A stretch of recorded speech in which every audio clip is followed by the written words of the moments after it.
Hello and welcome back to the Game Bet Match podcast. I'm your host, Manny Friedman, along with my co-host. Brad Sloan, back in Back the in the house, house, baby. baby. Let's go. Let's go. Well, hopefully we have a better week this week.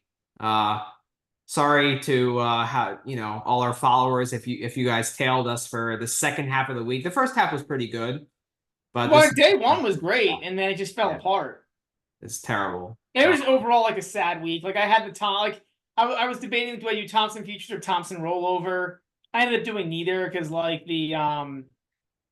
well, so like the futures was 14-1, and I was like, oh well, it'd be better if I just did rollover, which would have been true.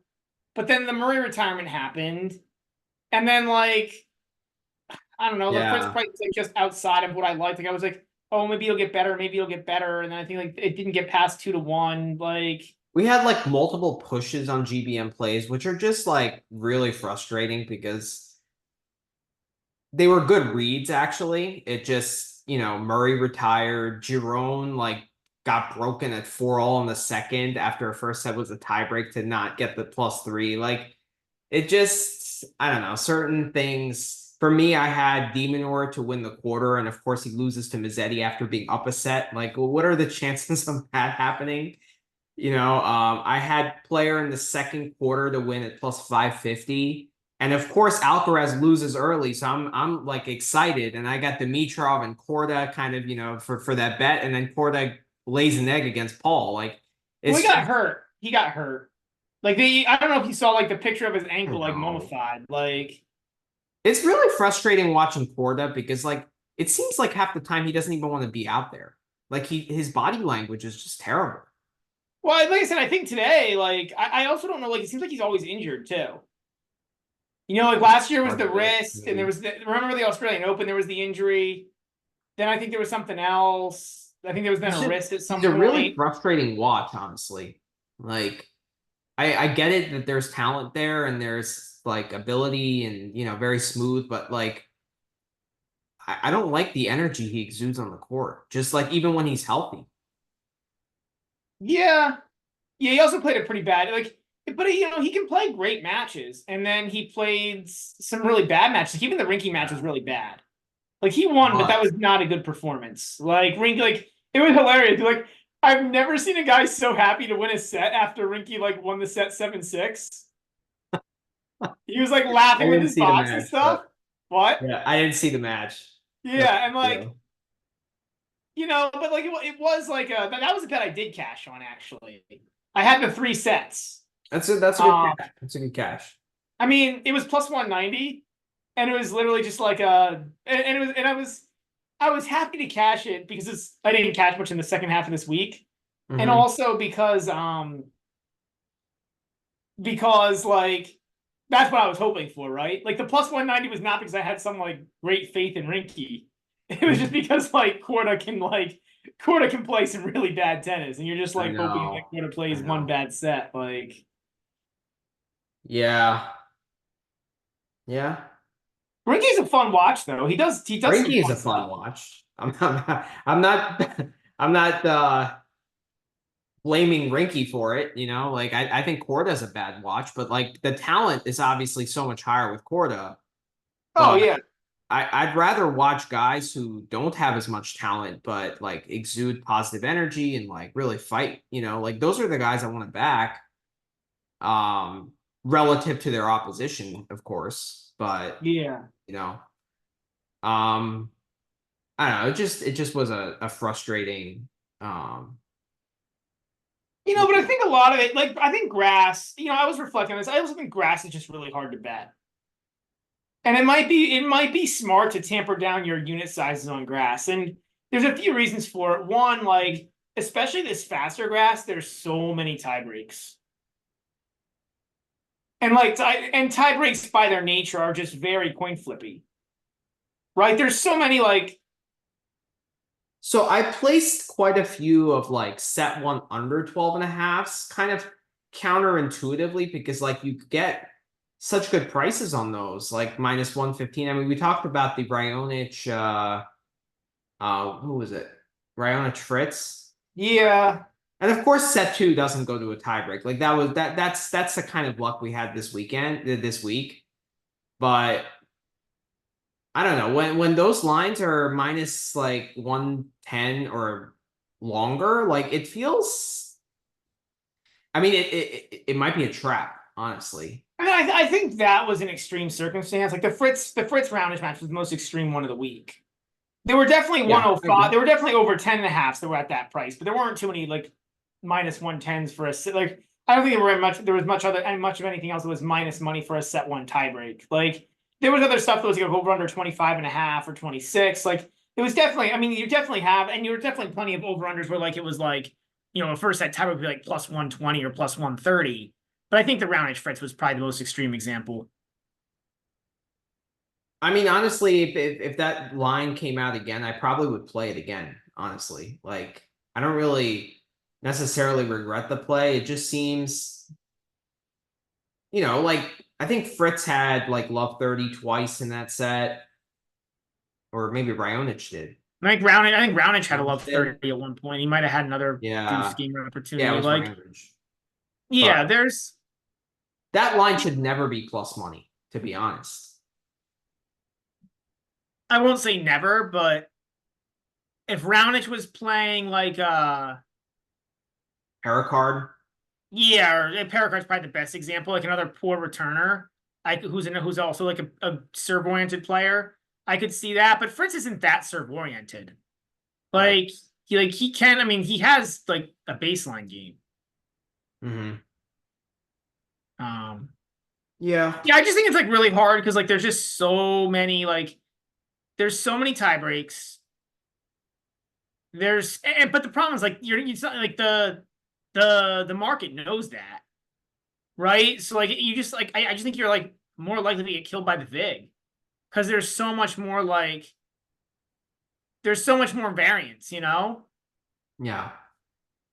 I do think, yeah, I mean, I do think one place where the market was wrong was like, especially in these two 500s this week, like there was a lot of chaos Mm-hmm. in these tournaments, right? Like, or underdogs doing well. So like obviously Alcaraz lost. Sinner went over every match, I think, right? Pretty much. Over Yep. pushed every match. We lost a set in every match except the final. And that was two tie breaks. Like that Yeah. wasn't like, Right. that was two tie breaks. Like it wasn't and he Well, easily could have he lost didn't the lose a set first to set. Zhang. What? He didn't lose a Oh, set. that's right. He did not. But it was 6-4, 7-6. I mean, I Yeah. bet the over got there in that match because the over I think was 21 Oh. and a half. I hit the under and I hit the Zhang money line. Like, Yeah. I mean, because I thought, Zhang hasn't played top players like particularly well. I mean, he got smoked by Tsitsipas at the French. Like, I thought there was a chance that Sinner would just blow him off the court, right? But then Zhang is the ultimate bet dog or pass, so plus 700. Like, you got to kind of take a stab, right? That was my logic, but obviously it didn't pan out. Yeah, I don't think it's bad logic. Like Yeah, the problem is like with that bet, like one of those two logics is gonna make sense. right. Yeah, Right? obviously I wasn't expecting Zhang to win an under 21 and a half, like, Yeah. but yeah, I mean, we discussed this. Like initially, I didn't think Sinner had a great week, but then kind of I watched some highlights and I kind of um just kind of digested more about like what he actually did, and like he actually played really well. Like I Like think it well, was and if you just look at the stats, like yeah. if you like again, like these fast grass courts, like it's the same thing with the ATP World Tour Finals, where there's just so many tie breaks, and like so much of it is like, converting your one or two break points and Mhm. tie breaks, and like that's really high variance stuff. Right, right. And so like I think like yeah, we both had pretty bad weeks. I mean, I ended up doing okay because the front half and like the front couple days and today were okay. Yeah. Because I hit the and I didn't post anywhere because there's no time to post live bets, but I hit Paul to get broken at 6-1. Serving for the match. Yeah, I was down 20 units, and that was after starting up maybe 12 or 13 units like midweek. So like it was Yeah. really, really bad finish. And for to all the viewers out there, just be careful who you follow on Twitter. Like, I feel like a lot of people had bad weeks, so it's important to, be transparent and kind of reflect on like, how you did, what you can do better and stuff. And like people who just like post their wins and stuff, like, don't Yeah. follow them. Yeah. I think that's very important. I don't know beyond it's tough. I don't know that I have like I just and the other thing that makes it really tough is like I've had a really hard time like are guys good on grass? Should they be good on grass? Like, like how important is familiarity versus game style versus like Yeah. previous data? And it seems, and then again, like there's just so much variance on this surface. Like, I don't even know like if anything I do is right or wrong. And I think it's, like with Wimbledon, for example, with it being slower grass, plus I think the grass courts are maintained better and stuff, like And it's best of five, best yeah. of five. So I think Wimbledon doesn't really follow the models that you can kind of gather from these events, you know? To some Maybe extent, no, I mean Queen slightly, but the closest one is this week will be Eastbourne. you're probably right. But it's like a lot of top guys are not playing it. Oh, nobody's playing it. The draws this week, actually, the Right. draws this week are sad. Like Yeah, that's they're quite poor. I mean, we'll go through them in a while, but they're quite yeah. poor. Yeah. Yeah. So it's a tough season to bet, but like I remember last year we did pretty well, both of us. Well, that's why I think a lot of it's just No. variance. Like probably last year we got lucky, and this year we got unlucky. You know what I mean? It just feels like so Oh, much of it's right. coming down to tie breaks. You know, what I mean? Especially if you're betting sets. Like and I'm not saying Yeah. individual sets, but if you're betting money lines or guys to win sets, or guys to cover a set and a half or go 2-0 or whatever, Yeah. like so much is going to come down to who wins those tie breaks. And like, 20, 30 tie breaks can go in any Hmm. direction. Like you see these guys who are like, like Hubie's a top 10 player and his tie break record is like barely over 500. Yeah. It's like 53. And most guys are like between maybe like at best 40, like even 40 to 60% is a really wide Mhm. range. Like the top guys I think tend to be up around the 60%. And like, there's not too many guys who are like they're like it's amazing how like, over 2 to 3 years, almost everybody has a tiebreak record of like close to 50-50. Mhm. Yeah, one thing I did really bad on this week was money line parlays, and that kind of speaks to the variance, I think, because like with the amount of variance, it's just so hard to cash like multiple legs of a money line parlay. And another thing I've noticed also from like a good side is like if you see spreads of like 3.5 or 4.5 games, like obviously you have to look at the opponents and see, how have they been on grass. But like I think more often than not, like that's probably a good play. I don't think laying the 4.5 on these like really quick grass courts, I don't think it's ever a good play, honestly. Yeah, it's tough. It's really tough. Yeah, I mean, Now, definitely, like yeah, I how agree. often in Halle this week did a guy cover 4.5? Well, I mean, the interesting thing would be, right, is to go through the draw and see how often, like, how many of these games went over 22, right? That's the question, basically. So,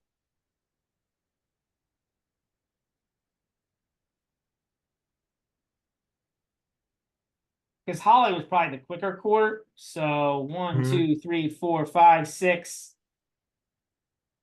The you in the first round, Eubanks Martinez did not go over 22.5. And I think My initial count says that 22 of the 27 matches went over 22 and a half games, mhm, which again speaks yeah, to sounds like about right. there's gonna be tie breaks, there's gonna be, like it's or like And because it's one break, there's gonna be a ton of three sets. Like it's just, it's just how it is. Like, and so if you don't get those yeah, flips, like, but you no know, favorite covered 4.5 in the first round. Berrettini did. The spread wasn't 4.5 in that match, but he covered. He covered four Oh, and a half. against Michelson. Okay, yeah. Yep. Eubanks covered. Eubanks was a 3-game favorite, and he covered. Okay. Yeah, of course Sinner covered actually the I green took the spread. games. What? Of course I took the games. What was With Greek the sport? Martinez, yeah. No, Oh the yeah, with Martinez, Martinez yeah. Eubanks, So yeah. some guys did cover, but a lot of them were 3-set covers or overs. Like it was just Right. and I mean the problem is like the books did it, like the market did adjust. Like the market knew this after Stuttgart, so you saw a ton of overs of like, I mean 20. there were a ton of overs of like 24, 25, like, and honestly anything between 23 and a half and like 25 is like the same thing. But like I'm not talking about overs, like that's tricky, with especially with the 24, 25s, like it's extremely tricky. But like No, but it's the same thing because the covering of 4 games is basically an over of 22. Like if you go over 22, you're probably going to cover the 4 games. With the exception of like random 3-set backdoor covers. yeah, but like if it's an over under of 25 and a half or something, But you're well, not going to see that with a you're 4-game not gonna get spread, four and a half right? Like, anymore. Right. yeah. Right. Yeah, that's true. That's true. Yeah.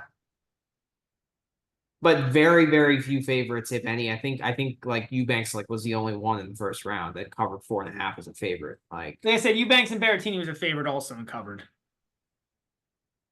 yeah. Um, But like Sinner was like a 4.5 game favorite against Zhang and he didn't cover, right?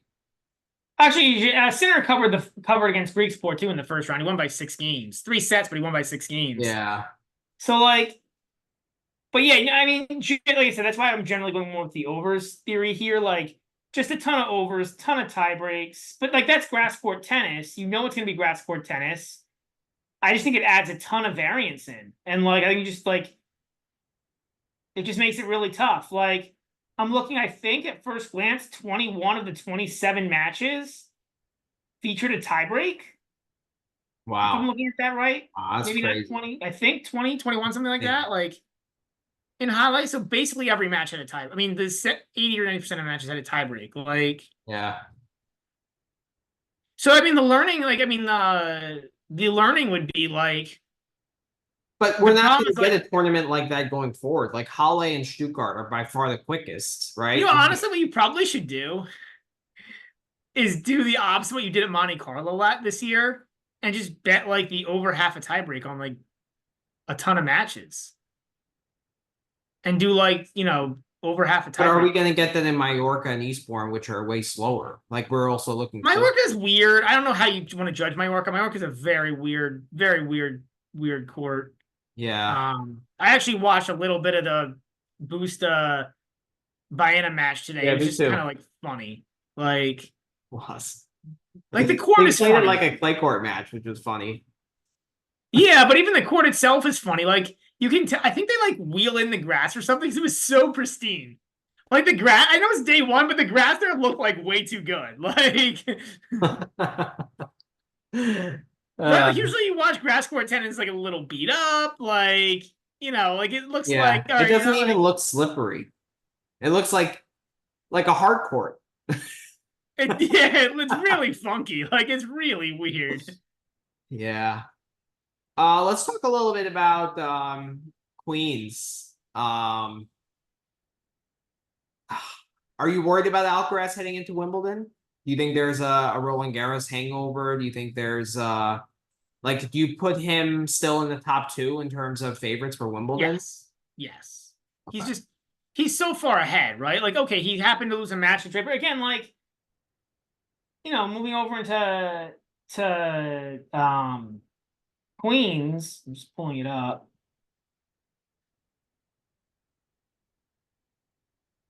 But honestly, I am a little worried about him. Because I don't think he necessarily backs up winning a slam very well. Like he hasn't done it the first two times. He didn't do well after the US Open, right? He's never done well after the US Open, right? Like, I think That's true. thicker hard courts Fair. he's not good But it on. took him a long time after Wimbledon to kind of get it back. No, And it took him 6 months. He wasn't good in the second half of the season. Like he wasn't good on the faster honestly, hard courts, and before he the wasn't even French that good at the Open, US. He wasn't even that good at the US Open when he won the US Open. That's right? true. Like we talk about that. He won a bunch of 5-set matches and he out mentally tough guys. And like again, like he won a slam. So like congratulations to him. Like, Yeah. you can't take away slams from people. Like it's honestly it's an accomplishment of his mental toughness and his battling and his, and his we talk about it. We talked about it after the French Open on our French Open post show, whatever you want to Yeah. call it. Yeah. Like his ability to win 5-set matches is really impressive. Hmm. Both physically and mentally. Like it takes a lot to win 5-set matches, and he's able to do it. I mean, he's Consistent. what, like 10-1s, which is pretty consistent against a lot of top guys. Yeah. Yeah, it's crazy. It's crazy good. But that being said, like, I don't know.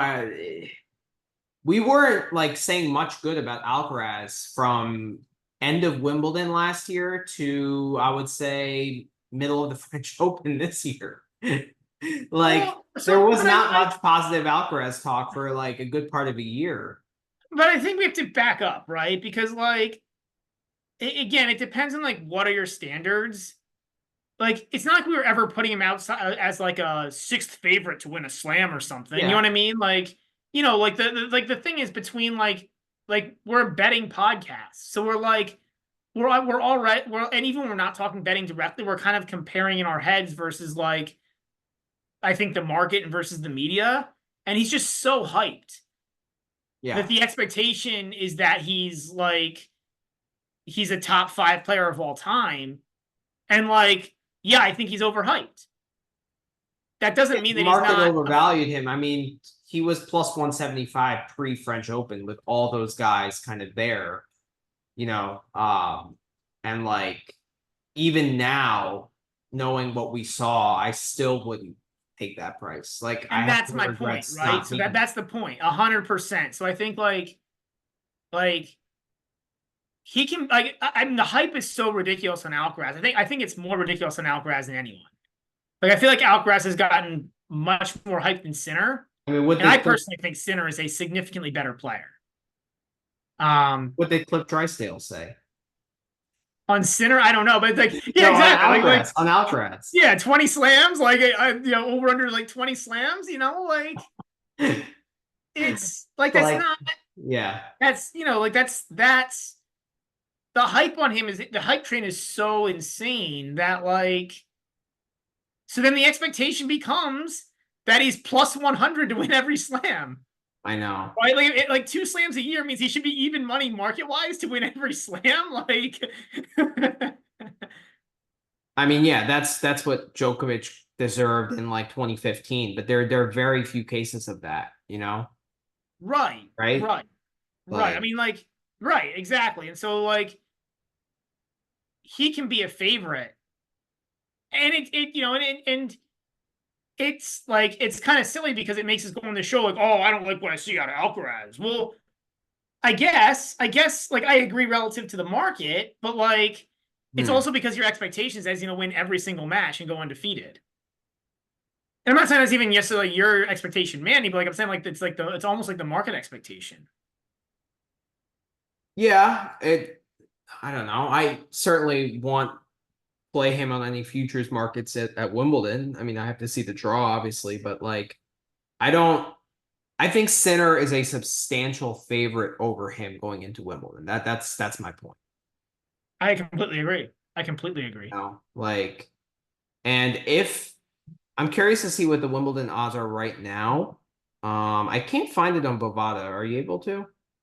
They might like different sites will have them up and down at different times. You know what I mean? Like they Hmm. might be trying to think through like, okay, now that I've seen Queens Club, what should the odds rechange to?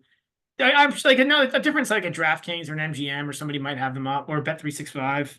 So There's so many Alcaraz betting is plus. sites. I see on one of my books, Alcaraz is plus 175. Sinner is plus 185 to win Wimbledon. Like,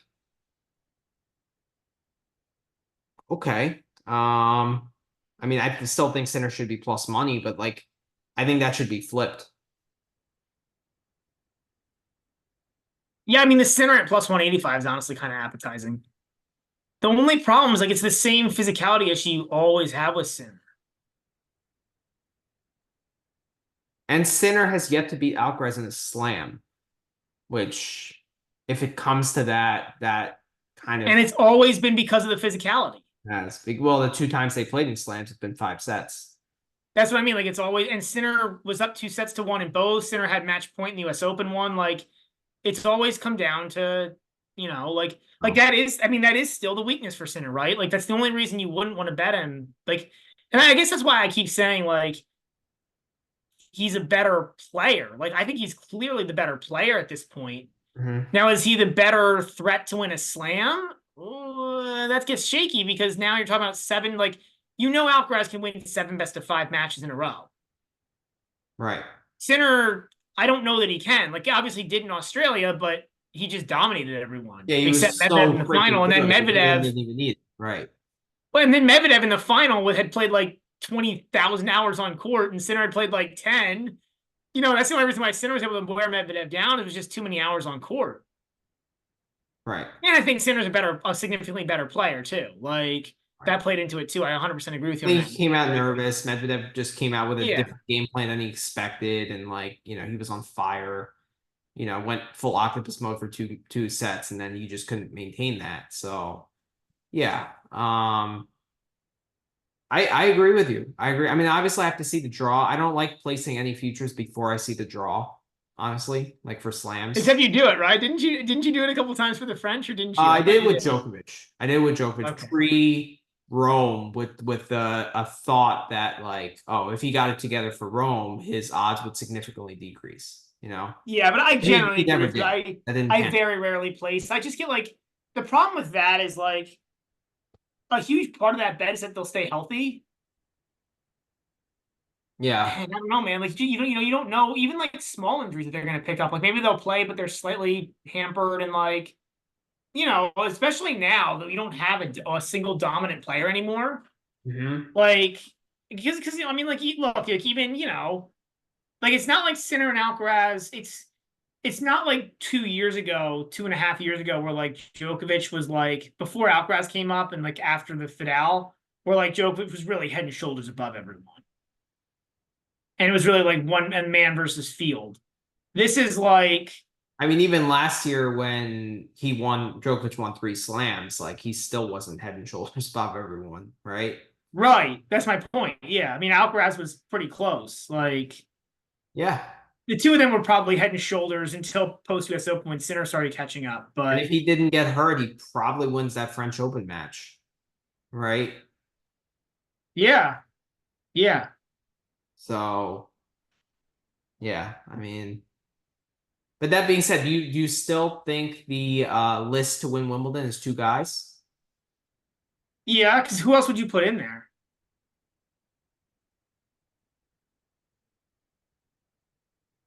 I think Wimbledon's a little too slow for Hubie.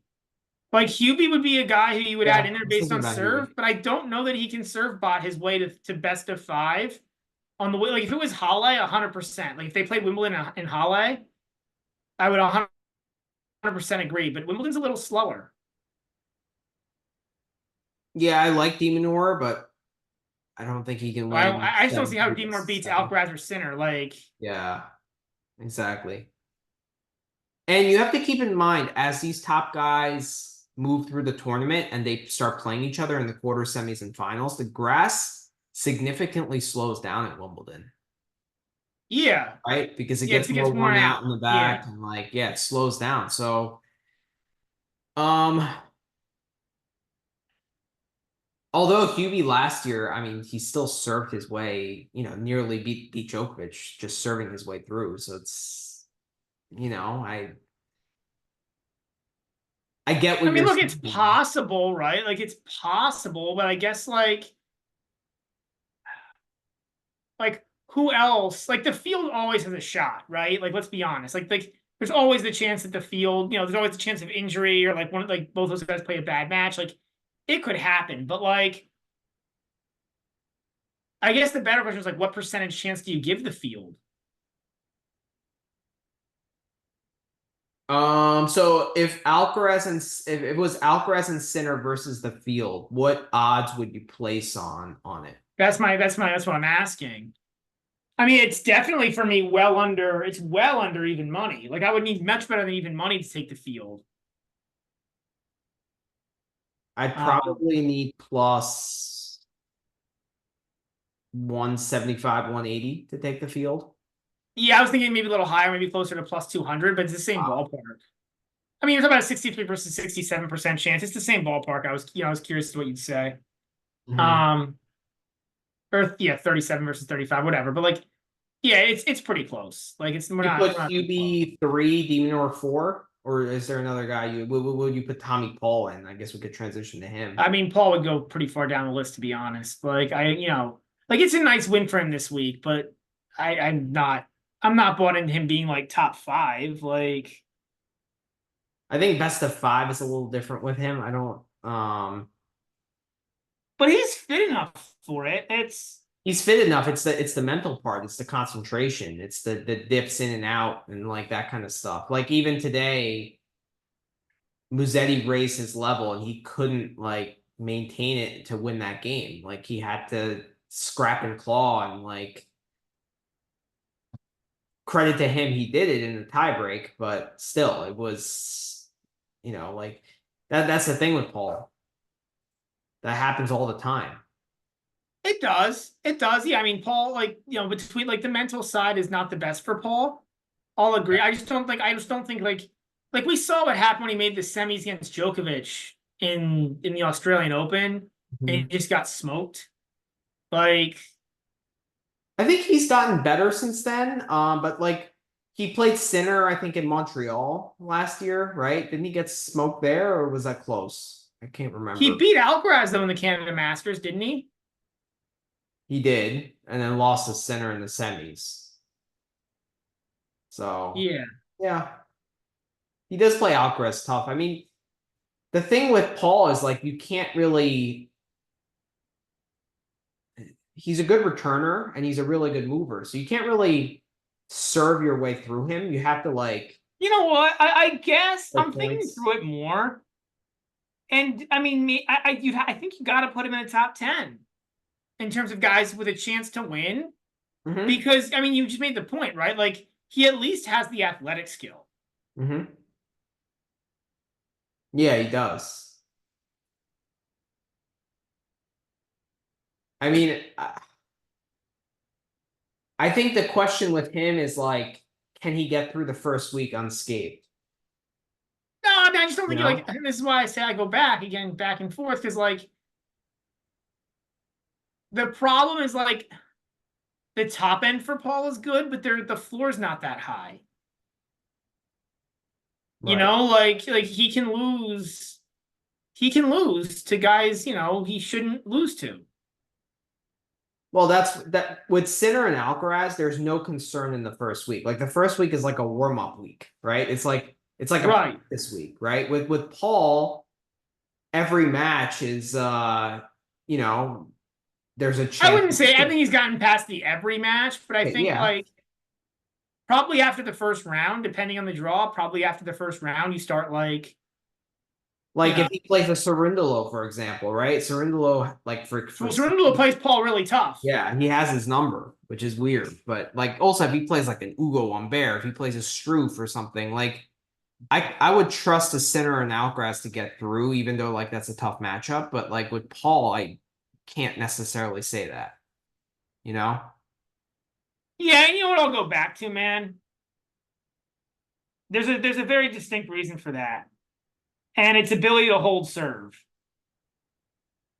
So Probably. Paul's holding serve this year, 83%. Sinners at 94. And Right? what's Like that's Alcaraz? the thing with Sinners. Even like how do you break his serve? Yeah, and if you return anything hanging, anything in the center of the court, it's toast, right? Yeah, You're done. he's just so good. Like he's just so good. But Yeah. like like that. But that, yeah. I mean, that's for him. That's it. Like, I mean, I was like this week he like won like 75% of his service points. Yeah, it's crazy. That's like above Isner levels. I mean, I think it's gonna dip a little bit when he gets to a slower grass court, you I mean, know. of course, but like Yeah. I mean, saying he's going to dip below 75% of service points won. Yeah, sure. Like, that's like saying you think a basketball player is not going to score like 45 points a game, you know? Like, Yeah. yeah, And I mean, moving on to like Zverev, for example, like he did make the semis in Halle, but I don't think he's strong enough mentally. Like I think mental is a problem with him because when it gets to a tiebreak, it becomes all mental. I And think he's still live. I think he's still live to win. So, like, it's again, like like at he's top least he 10. has like at least he has like the skills. You know, there's only 5 or 10 guys that actually have the skills. Is the thing. Like, if I Yeah. go through the rankings, the guys that I would say have the skills is Sinner, Alcaraz, Zverev, Medvedev. Hubie could serve. I mean, Hubie he would have to serve like out of his mind for like Hmm. the entire tournament, Yeah. and that might be the end of the list. I guess Holger Rune. Like again, I'm not saying Holger Rune's going to win because Holger Rune's a disaster right now, but Right. Holger Rune. I guess Tsitsipas, but the backhand's a disaster. Disaster. Yeah. No, he doesn't. Like, I think you can take Medvedev out of the list too. I don't think he's good enough on grass. I think the bounce and the movement and just the like the because Medvedev is a good athlete, but he's not like he doesn't have quick twitch muscles, right? Like he needs time. yeah, So I don't yeah. think like I actually think clay is better for him than grass.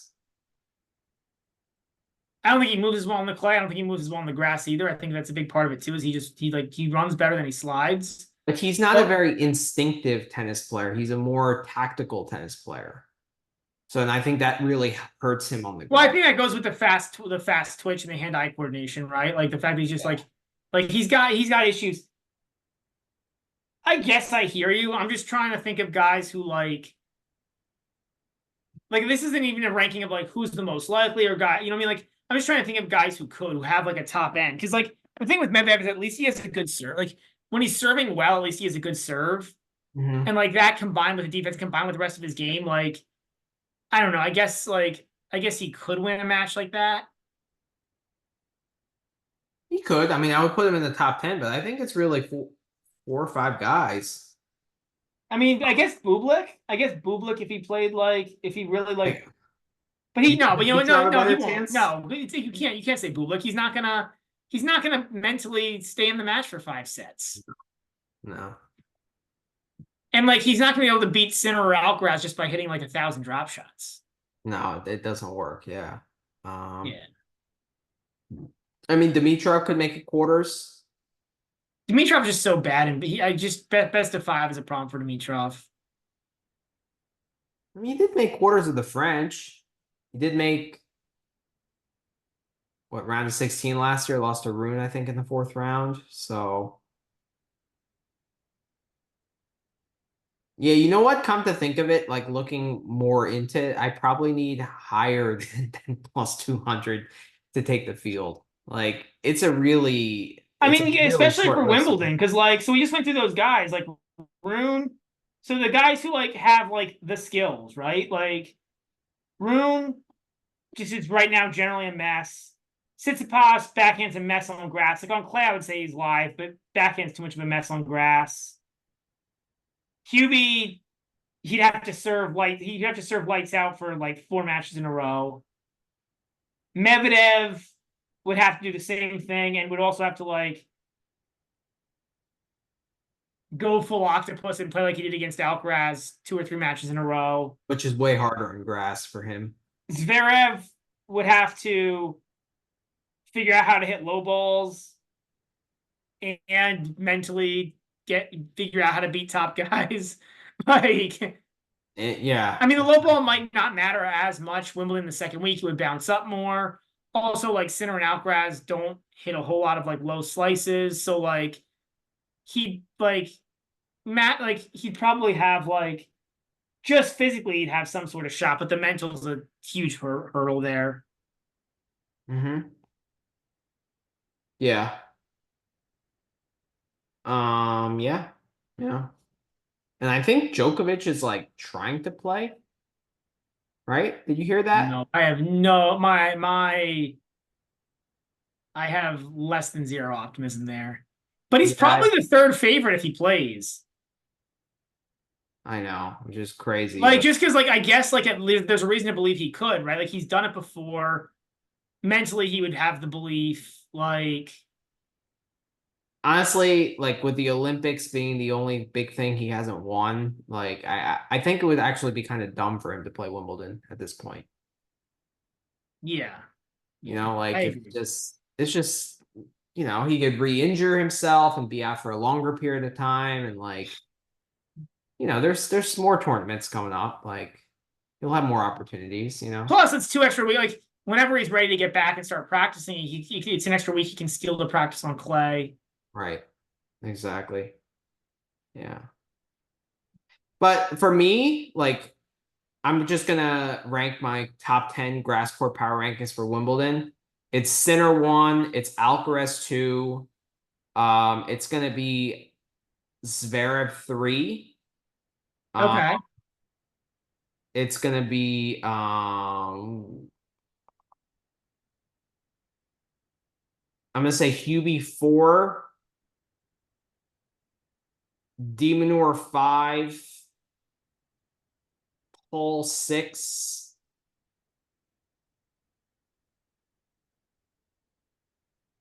I would say Dimitrov seven.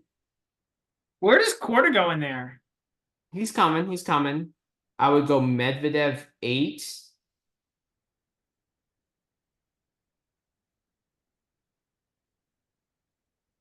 I would say Fritz nine. And I would say Corda. I would actually say Draper 10. Draper would be my number 10. But I mean, physicality is a question, but physicality is a question with Corda too. So probably Draper 10, Corda 11. And then I would say like Bublik, Cerundolo kind of are, honorable mentions. But that's where I would go with my top 10.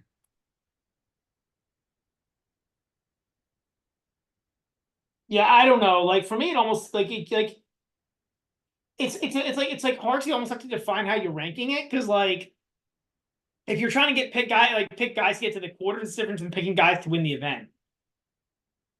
But Because like after the top 5 to 6 guys, like you yeah. almost start getting down to like the prayer guys, and like the prayer guys being like Bublik. Like I don't know, like at least he has talent. Like maybe I don't know, maybe he just like smacks 100, and at least he like serves 2 first serves a lot of the time. So maybe he just like has a day where he happens to not double fault and hits a bunch of ridiculous returns and shots. Like Yeah, I mean, but I think like there are a lot of guys that you can fade on at Wimbledon. Like Rublev is a guy, obviously Casper Ruud. Tsitsipas, I'm gonna fade. He's terrible on grass. He's I complete. mean, the market knows you can fade Rude. That's the problem, right? So like I don't think there's gonna be much fading there. I'll be interested what the prices look like on Rublev come Wimbledon. It's I don't know, man. That'll be a really That'll be interesting one. I have interesting. no idea what I think about Rublev. Monterino's a clear fade now. You got to think, right? He's been an absolute disaster. Uh, Pokey doesn't seem right. I mean, you credit to you. You mentioned in the preseason pod like Monterino was a guy to fade this year as a whole. Yeah, You did yeah. mention that, and that was a good call. That was a good call. Um, The funny thing is because he put up all his points in the second half of last year, he's still ranked Still 22nd 20, in the yeah, world. yeah. Now he has to defend everything in the back half, and he probably won't. But like, Now, question for you: would you put Rinky top 30 on grass? no, not even close. Okay. Where would Like you rank Rinky on grass? Top 50? maybe I don't really think he's that good. He's it's only because he's so bad on clay and anything slow. Hmm. Like he's a serviceable ATP player on like he's definitely I would say top. He's probably somewhere between like 50 and 80. Like he's serviceable on grass. He might be closer to 50. Like he's serviceable on grass. but he's not like good. He's just serviceable. Like, Would you rank him ahead of Shelton on grass? no, no, no. The weapon difference is just too much, but it's closer than you think. It's close. Like It's there, like close. That's why I brought if up the there's a spread question. on that, like I don't think it's more than a game and a half. I'd probably back Rinky in that spot. You know, what I mean, like I think Rinky wins. Huh? Like if you put But, Rinky as a plus 150 dog in that matchup, like would you take that? oh yeah, plus 150. I would take Rinky at plus 150 against Sheldon. Yeah. Uh Now do you rank Eubanks ahead of Rinky on grass? Yes, it's close though. But yes, but it's close. Okay. Do you rank now who do you rank higher on grass? This is a good question. Let's see if we can come up with something. Musetti or Humbert? Oh, Umber by a mile. Musetti's a complete fraud. Okay. Like he's got a bunch of wins, but like, what are Musetti's real wins? Like, I mean, so John Reed went through this, and I agree that Musetti's a fraud. The only reason I sort of backed him today against Paul is because I also think Paul's a little bit of a grass fraud. Like, I mean, he has athletic talent, which is why I like he might actually be able to put him in like the top 15 to 20 right now. And like at least if you're thinking about the guys who could win, but like he just makes too many mistakes, Paul. But like so Musetti's wins, injured Jordan Thompson, back injury. Billy Harris. And this is last 2 years on grass. Okay. So Billy Harris, Nakashima, which was a legit win. Demoner had to be fatigued out. Bublik went Bublik. Kopfer, fine. Pericard, fine. Munar, Juan Pablo Varias, Shelton, Jan Koinski, Barrere, and Borna Gojo. I hear what you're saying, but I actually think that Demonor win was actually legit because Demonor may have been fatigued, but he did play really well in that second and third set. Like, it's not like Demonor tapped out, you know? Fine, it still is one win, right? It still is one good win, like one really good win, and a couple of other decent wins. Like, what's the other decent win even? Like Nakashima, I think, is a decent win. What really puts a stain on Musetti is like that 6-love set to Berrettini on our extremely quick grass court in Stuttgart. Like you can't be losing 6-love sets to a poor returner on a When he got smoked by Paul, with the like, exception of one return game today. I guess yeah, he played well in the set at the end of the second set. That's high rank. You know what I mean? But like up until 5-4 in the second set, he got like even that was even said match like I wasn't matching his level. Like good point. You know, so like I mean, so but here's the thing: I do think Musetti is better on grass than he is on hard. I agree with that. At least that slice stays low, right? I think he actually does. I know you and I disagree on this. I think he does move like okay on the grass. Like again, not as well as clay, but better than hard. He's probably in the Nakashima area in terms of like where you can rank him, right? Yeah, that's kind of what I was thinking. Like borderline top 50. That was a really close match. Yeah, like borderline top 50. You know what I mean? Is where I would put him. Like I put a lot of guys in that like general like 40 to 60 range. A little bit higher than that, in my opinion. But all right, let me give you another one. Berrettini or Griekspoor?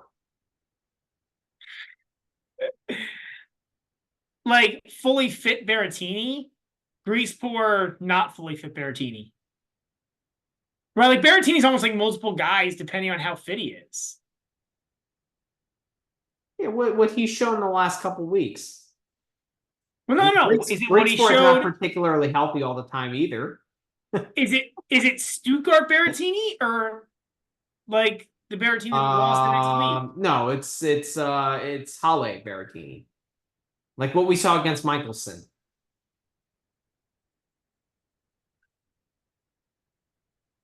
mean, that's probably like midly fit. Like my point is like Barrett, like when Berrettini's fresh, it's easily Berrettini. But then like when he's not fresh, it drops down significantly. So now we put Greek Sport above like not fresh Berrettini. You know what I mean? But it's like Barrett. It's in my mind it's just so exaggerated. Berrettini fresh versus not fresh. Like, but Draper is the same thing, right? If we talk about Draper, right? no, I think it's different. I actually think it's different. So Draper Really? is like, I think Draper is more of a specific issue with heat. Like I think he really struggles with heat, and he really struggles with like long matches individually. But I don't feel like he struggles with like fatigue, like tournament to tournament, you know? Whereas like Berrettini's good for a week, and then it's like the next week after that, the problems come in. But he's got like a full week of tennis. Fit. He's a fit individual. He's just brittle, right? Whereas you think Draper. I think it's mostly that, and I think it's mostly that like it's also I think the fact that he doesn't do it. Like he plays so little that like his body's not used to like everyday play. I also think his body composition is not meant for tennis. Like he's a big, bulky, strong guy with an upper body, but his like legs are like super skinny. Yeah, he's too thick up top. I agree. Yeah, he's just not a little bit similar. Like, and I don't necessarily think that's his fault. I just think the way that's the way his body is built. Yeah, I agree. Like like Nadal, that's why he gets injured too much. Like his mental toughness is so immense and great that's what's gotten him 22 slams. But like, I think there's a lot. I think you could probably spend 2 hours breaking down Nadal and but I don't think his body is necessarily meant for tennis. Whereas like Djokovic and Federer were picturesque tennis bodies, right? Which allowed them. I'd go somewhere in between. Like I don't think Nadal's body is bad for tennis. It may not be as picturesque as Federer or Djokovic. It's probably not. But it certainly is not as like he's not a Raonic or a Berrettini. You know what I mean? Like there's all different levels to this. That's true. That's true. But relative to who we compare them against, I would say. But why don't you give me one like compare two guys? I think that's a good way to recap this week. Honestly. Yeah. So I had a couple in mind. Okay. I'll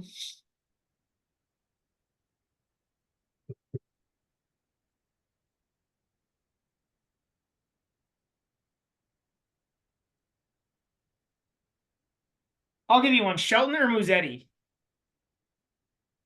Musetti. It's not even close.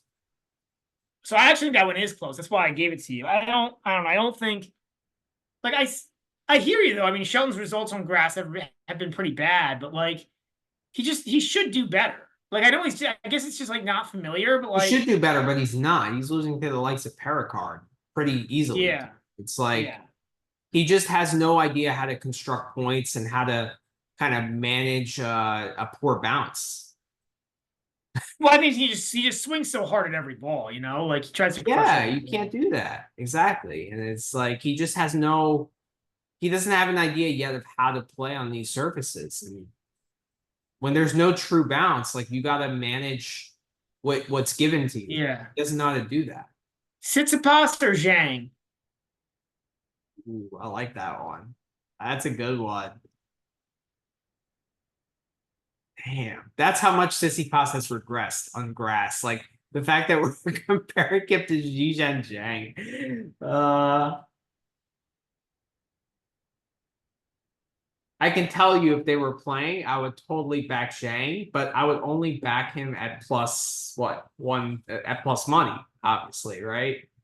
It's not like if he's dog or pass. It's dog or pass. If it's minus 110 each way, I'm not backing Zhang, obviously. But I gotta go Tsitsipas with these two guys. I think it's I agree with you. I don't think it's that hard, but it's closer than you think. It is. And like it all depends on how the market prices those guys if they play, right? Like of course. Like I would probably end up backing Zhang because like if he was like a plus 150 dog, I'd be all over Zhang. Right. But not necessarily a Wimbledon though. only at like a fast grass court. Because I think best of 5 would significantly favor Tsitsipas in that matchup. True, true. Right? In the longer than best of 5 also. Yeah. Give me another one. Ooh, okay. Two guys who had good weeks and are right next to each other in the rankings. Yaron or Marjan? Wow, that's a good one. It's a really good one.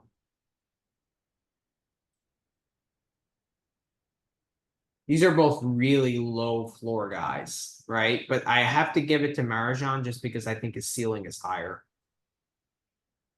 And I think Okay, I think grass could actually be good for him because he kind of has a flat, aggressive game. And I don't know, like I thought he played really well against Sinner. yeah, I think this one's Yaron. I would go Yaron here. It wouldn't be that tough for me. Yeah, Yaron's stats on grass are pretty good the past couple of years. I'd go Yaron. But I get the argument, right? Like Marathon's upside is higher on any given day. I just don't think he reaches it that often. I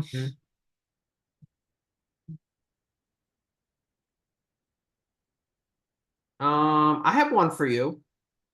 Fokina or Tiafo? Oh, Foki easily.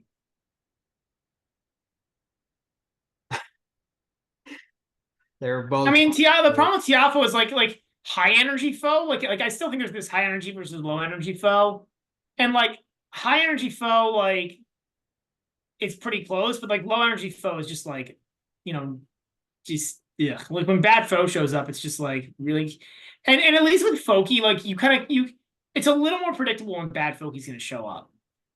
Like if there's a lot of bad court bounces or there's wind or you know what I mean, like usually like I feel like usually with Foki it's like something external that throws him off, or it's scoreboard pressure. You know what I mean? But like there's things like with Foki it's like more predictable because I feel like it's more like external stuff, like external factors. With TFO, it's just like purely like I don't know, motivation maybe. I have no idea. It's interesting because like in this, like right now, like with Tiafo, I mean I'm really low on Tiafo, but I'd actually go Tiafo in this spot, like at Wimbledon in a best of 5 Wimbledon match if they played. Okay, I would go Tiafo. I think his serve is a little better, and I don't necessarily think Tiafo is mentally weak. I just think like he's just in a rut now, and I think he's like not taking tennis seriously. Like, and I think that's I don't know how seriously he is or is not taking it. With all these endorsements and all the celebrity attention he's getting and like all these commercials, like I think his focus is elsewhere. But like mentally, when they're on the court, I actually think he's stronger than Foki. I would agree with that. No, but it depends on his energy level. I think it depends on like his. Like I think he's in a rut right now. Period. With lack of preparation. Like I think it's like lack of professionalism and preparation. I mean, I don't know how much Tiafo's on the practice courts. Like I have no, I don't have access to that kind of info. Like I have he may be grinding hard and it's just not happening. It's hard to say. Like like look, like there's there's other top 5-10 players who get a lot of endorsements and nobody's questioning their professionalism, right? Like we're questioning it because as soon as he got the endorsements, it fell off a cliff. But like, true. Yeah, it could be something else.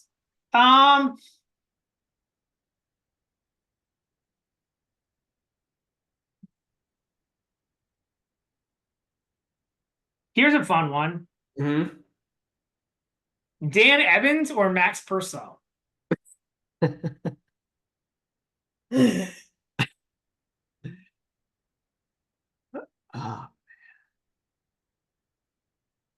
I say neither? Well, that was the point, right? Is it's two guys who like, Purcell was like in the top. I mean, Purcell like in the top. Was he ever seeded for a slam? He was close. Close. I think he was like, I think he got to like 45 at one point. I mean, he had a great run top 20 not too long ago. He had a great run in Cincinnati last year. When he had all those runs in those challengers in Asia. Um, Honestly, right now I'd probably go Purcell. It's close though, really close. I mean, Dan Evans also got real, yeah, Purcell, you hit on the head, man. His best rank was 40. 40. Yeah. Yeah, But also he got, I mean, Evans had a bad injury too, so it's I don't he know if did. he's gonna He be, did. I don't know if he's gonna be healthy for Wimbledon, And but also, his confidence is shattered. it It's is. a combination And that of injury isn't gonna help, honestly. You know? yeah, yeah. So it's bad. I have one kind of more kind of relevant to the top tier of tennis that Holger Rune or Andre Rublev. Uh, for me, it's Rublev pretty easily. Like, Rune's been a mess now for 6 months. Like, Rublev won a Masters like last month, and that was after he had and it's like a lot is made about these fits, and like Mhm. it looks really bad. The optics of it are bad, but he's been close to this for a while now. With like this isn't that far. Like the on court fits aren't that far out of his normal range. Like he's normally loud, yelling at himself, angry. Like that's normal. That's anytime Rublev gets broken or is struggling, that's how he is. It's gotten out of hand lately, I agree. But and I'm not saying I would put him in the top 5 or 10 in the world as we speak right now. But I don't he did just win a Masters after having the issues, like I don't it's he can get it back, I think, That pretty was a quickly. weird tournament, and it's like I don't know. I don't even That's know. fine mentally, right? Like the point is like he mentally got it back together to win a Masters. Yeah. Like that means he won 6 consecutive professional tennis matches against professional level tennis players. Like, Yeah. if he's playing like outside top 50 level tennis, that doesn't happen. Whereas Rune hasn't shown, We're close to also that. talking about Wimbledon, right? So like I think see, I would go Rune here because I don't like what I've seen from Rublev, obviously, for the last couple weeks. And I think the fact that Rune is more comfortable winning points at net, I think is a big part of like, some grass court tennis. Okay. I mean, I mean, they're both mental nut jobs right now as we speak. Right? So if those two things are kind of like negligible or canceled, you know, can I would take Rune's game on grass over Rublev's.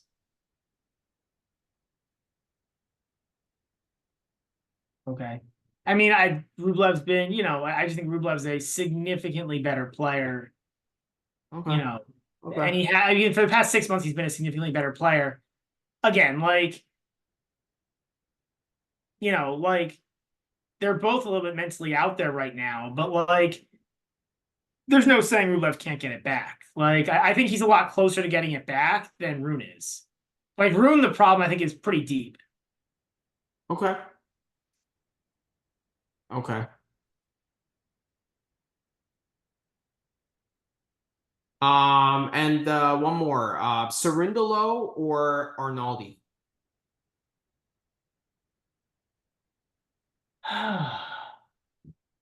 I've got these guys in the same tier, pretty much. Um, Probably slightly favor on, but it's slower grass. This is really close. On slower grass, I'd probably go Cerundolo. On faster grass, probably Arnaldi. Okay. But I don't think Cerundolo's a very good grass court player. Like I think the Eastbourne title last year is a Outlier. little Yeah. like you always got to be careful with these warm-up tournaments, right? Like the fields are. I was gonna say this, and this will lead into our preview pretty well. So Hmm. I'll save it for that. But like I have a theory about these warm-up tournaments.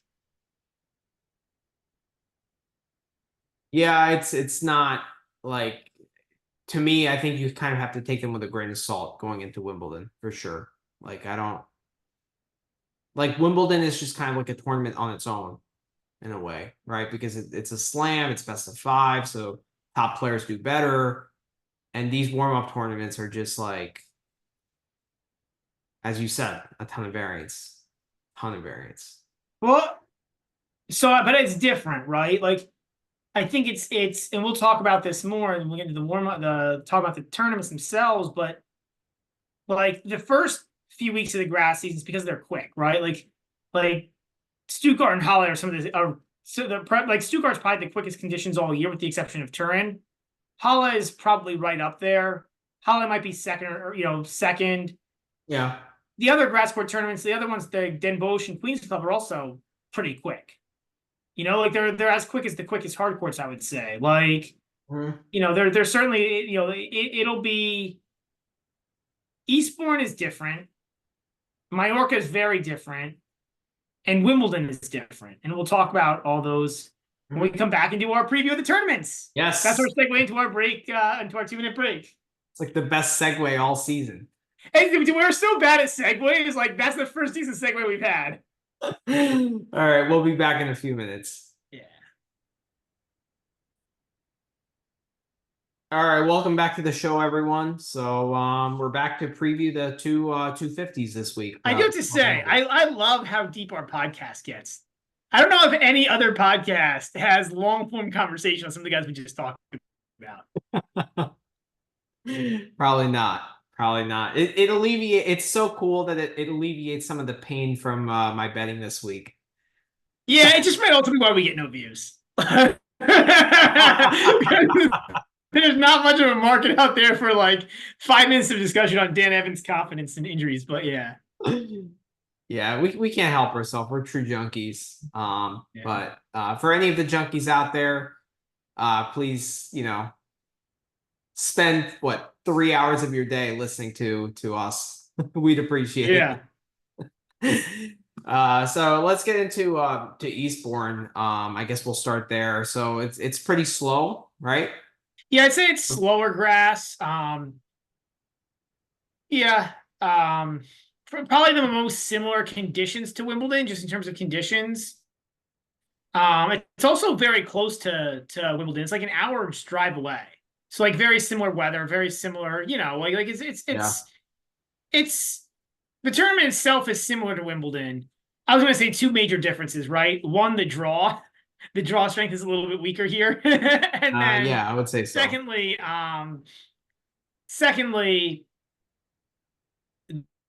the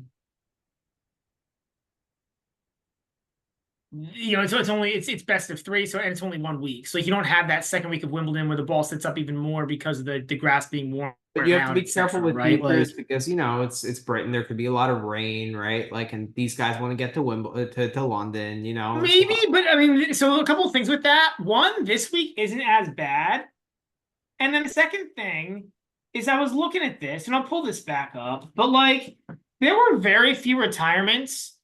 And very few, like the retirement rate and the, at both Mallorca and Eastbourne, the retirement rate and the, whatchamacallit rate, the withdrawal rate? Like the withdrawal rate might be a little higher, but there's a decent number of matches still going 3 sets. Like the overs are still hitting, so you don't see guys just like going away after a set. You don't see like there might and I think a big part of this is the fact that the draws are weaker. So like you look you look at the guys playing these warm-up tournaments, like which of these guys playing these warm-up tournaments this week is like really somebody who like is really thinking deep run of the slam such that they'd be willing to give up 250 points to chase that. Yeah. Like I'm looking at the East, like if you look at Eastbourne, like the only one would be Paul, and we'll see if he plays. I think Tommy Paul, I doubt he will play this. I think that's the big question mark. I mean, Fritz. But everybody else, I mean, I guess maybe theoretically Fritz, but Fritz has won this event twice. He won it in But 2019, and he won it again in Fritz typically 2022. likes to play weeks before slams. Like he's done this a lot. Like I think he'd just rather play than. Right. My point is like, there's a lot of talk about motivation, but I feel like it's like But it's more like motivation this week and motivation last week in those two 500s with a lot of history and like those are big tournaments. Like these players view 500s as big events. Um, I think it's going to be different. Like I don't really think you can count Queens and Halle as quote unquote warm up tournaments.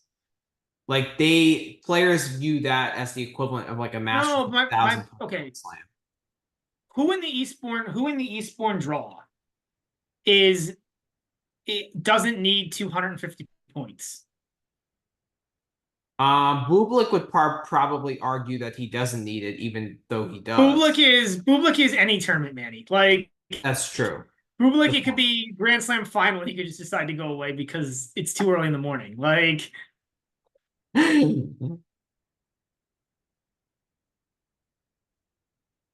You have a fair point. the rest of these guys all need the 250 points.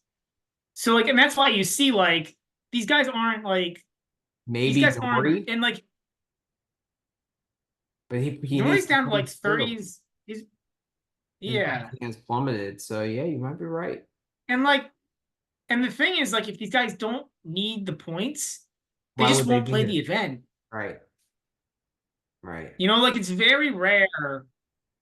Like it's very rare that you have a guy who like doesn't need to play but shows up. Like I guess maybe with Djokovic in Geneva you could have said that last year, right? But like it's very rare.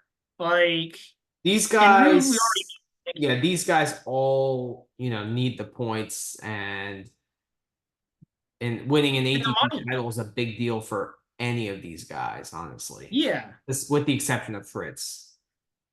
But And Fritz, Fritz, I mean, I've rarely seen Fritz kind of tap out of the tournament.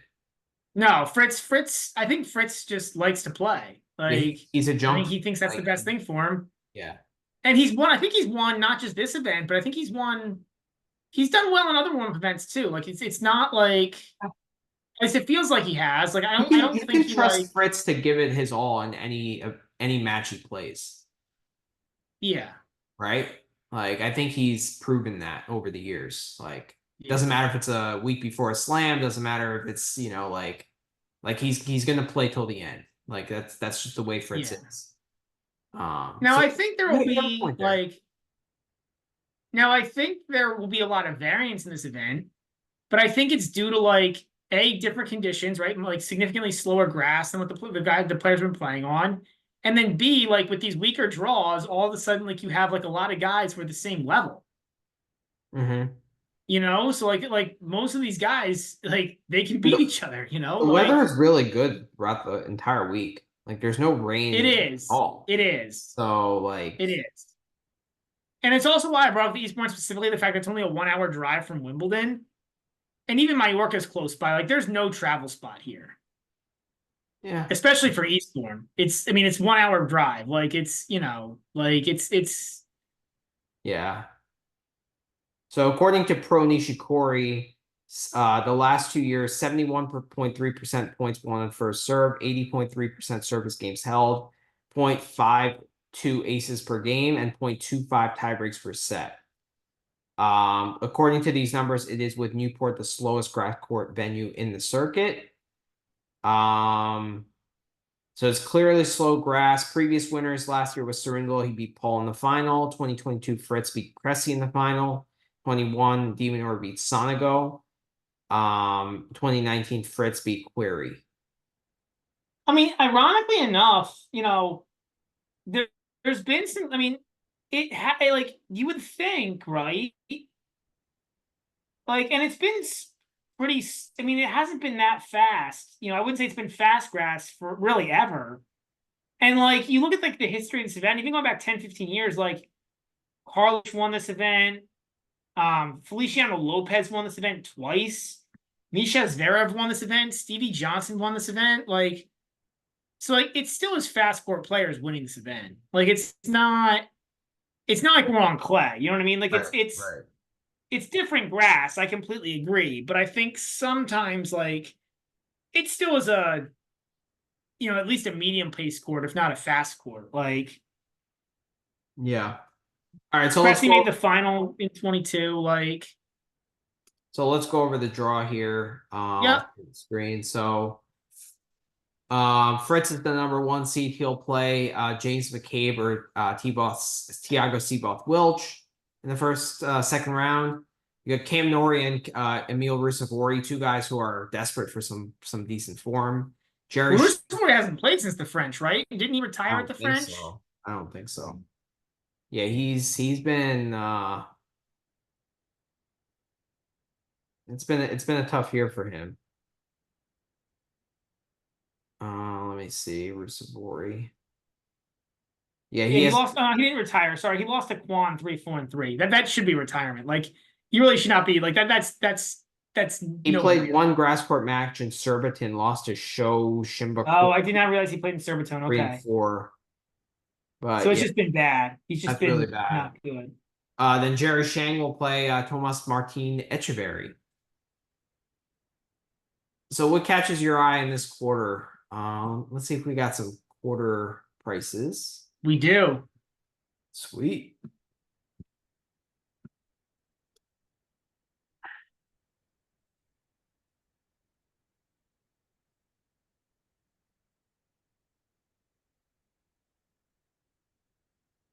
All right. So Fritz is minus 125 to win the quarter. Nori plus 325. Seabuth Welch is plus 800. Rusevori plus 900. Echeverry plus 1,000. Shang 12 to 1. McCabe 16 to 1. I'm on Fritz here at minus 125 to win the quarter. Like, just there's nobody. I mean, like, I guess Nori could beat him, but like it's minus 125. It's almost even money. Like, he's only got to win the quarter 55% of the time. It's only 2 matches. Wilch is always scary, but Wilch has done nothing in his career on grass. I don't even know if he's ever won a grass court match. I think he's like 0-2 for his career or something. Like, he really has never.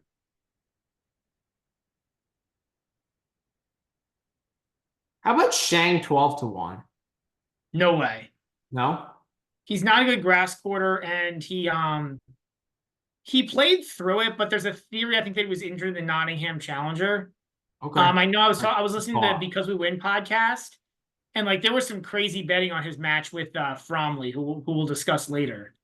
But Shang went from like a minus 150 pre-match to like a plus 200 something dog by match time. Oh, okay. All right. Good call. I did not know that. So glad you're pointing that out. Yeah. Um, Seabath Wheelch on grass is sorry, it's not as bad as I thought. He's 3-3 in his career, but his wins are Tobias Kamke, Jelly Sells, and Pierre Hughes Herbert. Losses are Barrios Vera, Lucas Rasol, and Trungeliti. So like, I don't know, but I even with Wilch, like, I don't know if he's gonna get up for like a 250 warm-up term. Like, he is a guy who is not with Wilch, it's not like, I don't know, like you know what I mean here with Wilch. It's like he yeah, gets up for like bigger events. I agree. It's like an energy thing. And there's no energy from this crowd. This is like a coastal like elder. It's like a coastal elderly town. Like this Yeah, crowd this gets this no crowd energy. is Like, terrible. I agree. Yeah, you know what? I'll make Fritz GBM. Would you? yeah, I would. Yeah, I mean, the only guy who's like reasonably, I mean, like Vilch is scary just because he's Vilch and he could come out and like, decide that he wants to play well one day and play an amazing match. But like, I'm not that worried about it. I'm not really And like, confident. Well, maybe it's not GBM worthy. I like it, but I don't know because like Fritz did. I mean, that was a pretty pathetic match against Thompson. Honestly. yeah, but I think Thompson is better than any of the guys in this quarter. Right? We Like, forgot to talk about Jordan Thompson in our recap, honestly. We didn't do a comparison one with him, but like which guy would you compare Thompson with?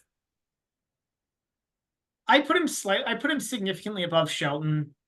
Um, I've got him like probably between Griekspoor and Shelton. I'm not saying it's like Griekspoor, like they're right next to each other in my rankings, but I'm saying like between the Greek sports tier and the Shelton tier. I mean, Shelton's pretty Probably low. similar to like I don't even know. I don't have a whole lot of guys in his tier. Um, maybe similar to like a Tabilo or a Ooh, no, Hechka. I put him considerably higher than Tabilo in All grass. right, well that'll be interesting then. That'll be some conversation. I'm excited about that. Um, Um, I put him in that like Musetti, Cerundolo, oh, I've got him above that tier. Arnaldi tier. I've got him above that tier. Um, he might be in a tier with me, like with Kachanov. I don't think like the low bounce of grass is great for Kachanov. Um,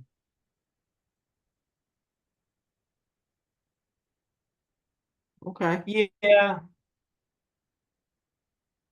he's close to like a Ugo Humbert. Yeah. Probably below Humbert, but he's probably close to Humbert. Like, but I think he's like borderline top 30 on grass, probably inside the top 30 on grass. Thompson. I think he's more like He's top he's not that far away from 5. Nori, actually. The more I think about it, he's probably pretty close to Nori.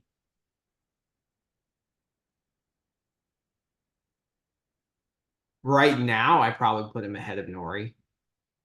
I Maybe probably would too, but it's no. not. I think it's pretty close. But Yeah. like, Yeah. Okay. That's fair. I mean, Rusevori, I guess, could come out and just randomly play amazing. 2 matches in a row, though. I don't know. Yeah, with his form, I can't take it at 9-1. McCabe doesn't have enough game. Echeverry, no. Shang, no. Even if he was good, no. He just doesn't have the game to beat Fritz. Yeah. Like No, the I power, right? like Just the the first play at minus 125. I think that's actually kind of short for, or that's kind of long for the guys in this quarter. he's just so much better. It's not even so much a love of Yeah. Fritz. He's just so much better. Like, Yeah. and it's not even saying that he will win, right? Like, it's just saying I think it's more than like 55%. Like, because I do think Yeah. there's a decent chance he lose. Like, I wouldn't play it much beyond minus 150. Like, I don't think like I think there's value, but I don't think there's a ton of value. I would do it as GBM just because it's fun to have GBM futures. We don't have a whole lot of them, Yeah. but They're still laying juice. Let's do it. Let's do it. all right. Still win the quarter at GBM play. Minus 125. Yeah. All right, second quarter, we got Bublik. He'll play the winner of a lucky loser or Fabian Marjan. Then you got Liam Brody will play Yoshi Nishioka. And Marcos Giron will play Francisco Cerundolo, which is actually a pretty good first round match, honestly. Let's see the prices here. Bublik is plus 140, Marjan plus 375, Giron plus 450, Dolo plus 500, Yoshi plus 650, and Brody 11-1. No interest in Bublik by any means at plus 140.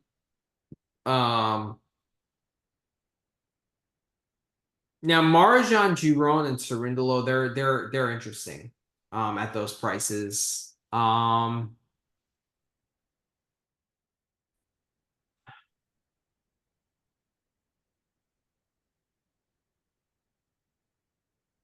I don't like that Giron and Dolo have to play each other. Like that's a tough match to call. Then Marjan would have to play Bublik in the first round or in the second round. I'm probably a pass here, but I'm curious to see what you have to say.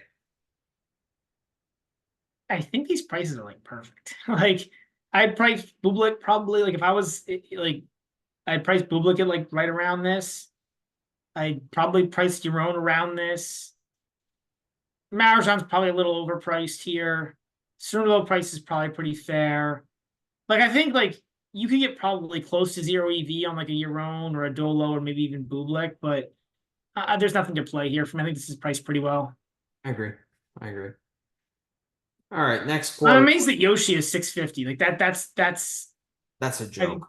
I think that's a joke. Like but the problem is the joke the wrong way. Like they're like I would never want to back that, but All right, so then we got Fokina will play Lorenzo Sonego. You got Purcell will play Laszlo Giri. Kecmanovic will play Zhizhen Zhang. And Sebi Baez, the new grass court specialist. He gets the bye. Yeah. In terms of future prices, you got Fokina at plus 325, Zhang at plus 350, Sonego at plus 400, Kecmanovic at 400. Baez at 6-1, who has to play one less match, but he's still third longest odds here. Purcell at 7-1 and Jury at 10-1. Let me see. This is a fun quarter, huh? It is a fun quarter. Like Q2's actually decent. Like Q2's okay. This quarter is great because I could actually any of these guys could win this quarter. I agree. This is truly wide open. It is. I kind of like Zhang to win this quarter at 350.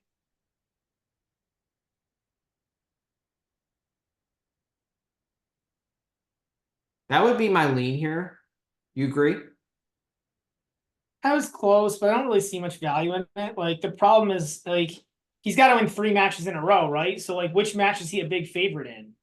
Right? Like if every match is a coin flip, that's 1 out of 8. So like he's got to be a significant like, and he's even money against Kecmanovic. I mean, he'll be a pretty significant favorite against Baez. He will, but but then do you trust him? Like, do you trust him enough as a favorite to like? Because like he's got to win 3 matches in a row, so you're inherently trusting to win 3 matches in a row. It feels like a short price for Zhang on a futures. Like his like 350 isn't really a dog for a futures. You know, it is in the sense that you're getting like plus money if it comes through, but you need like him to be good on multiple days. You know, it was different when I backed him like 250 to 1. Like that was just, you know, like that then it's fine as a dog or pass, right? He can be that's right. fine. But at 350, like Yeah. you're like there's got to be a day when you feel really good he's gonna win. He should beat Baez for sure, but Yeah, Kecmanovic is a little iffy. Kecmanovic is a really tough guy to handicap. And the fact that it's a much slower grass than Halle, where he's coming from, where he had a good week. Like I think, yeah, you talk me out of it. I'm gonna stay away. I ended up staying away. But the guy that I looked at for a while here was Purcell at 7-1.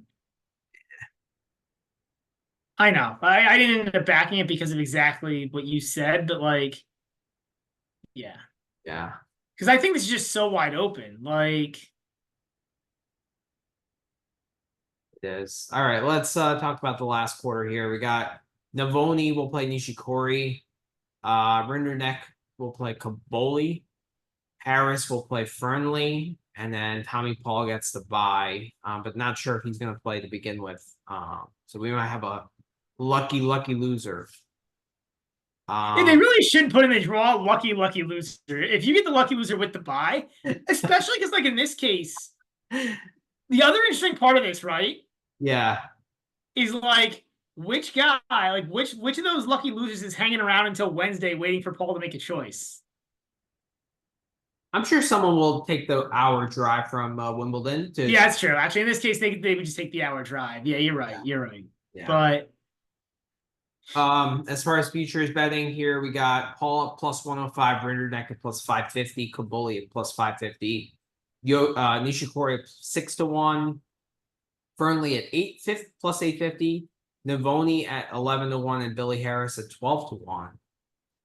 This is a really interesting quarter, actually, in terms of prices. I feel like you have to take someone here just because of the prospect that Paul might withdraw. I think there's a lot of value here. I think there's value on Kaboli, and Billy Harris at 12-1 too. Oops.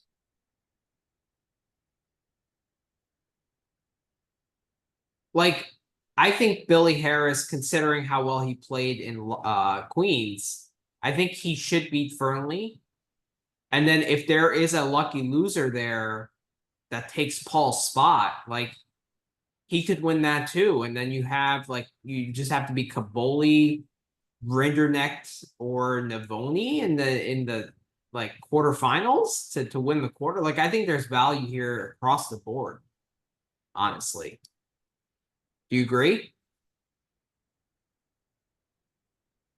No, because this all depends on like the problem with this is I feel like this is adjusted with assuming some percentage of Paul not playing or Paul not being like fully at his best, right? Because like that plus 105 on Paul, if he's at his best and he's really motivated, that's a gift.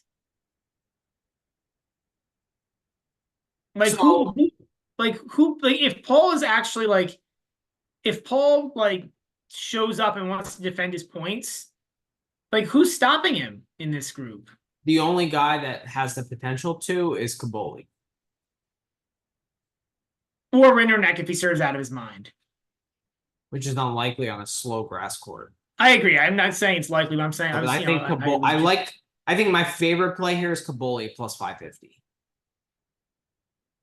I don't because the problem is Kaboli's got to play Rinderknecht, and like I think that he could lose that, and then again, like if like but this I all think he should be on, favored against Rinderknecht. He is. But the fact that they're both plus 550 suggests that they would be like the same. Yeah. Which it doesn't really make a lot of sense to me. And maybe, I mean, there's different reasons for that. But anyways, my point here is that this is just like, for me, this is just way too dependent on like whether or not Tommy Paul plays. Like, and it's already like, and I feel like these lines are already somewhat adjusted, like assuming some percentage of the time Paul doesn't play. So like, yeah, you're getting value if you don't think Paul will play or if you don't think he'll be at full strength. But if he is, then you're getting like super negative value. Like I don't like, so I'm just gonna stay away until I know what happened with Paul. Because I think Paul, like I think Paul I has a think better chance of winning this quarter if he's really up you're to it. gonna lose value. Like if that off chance that Paul doesn't play, which I think is about 30%. Like But I think it's already adjusted for that. Like, do you think if Paul is playing full out that Kaboli's only like the Kaboli wins this 1 out of 7 times this quarter?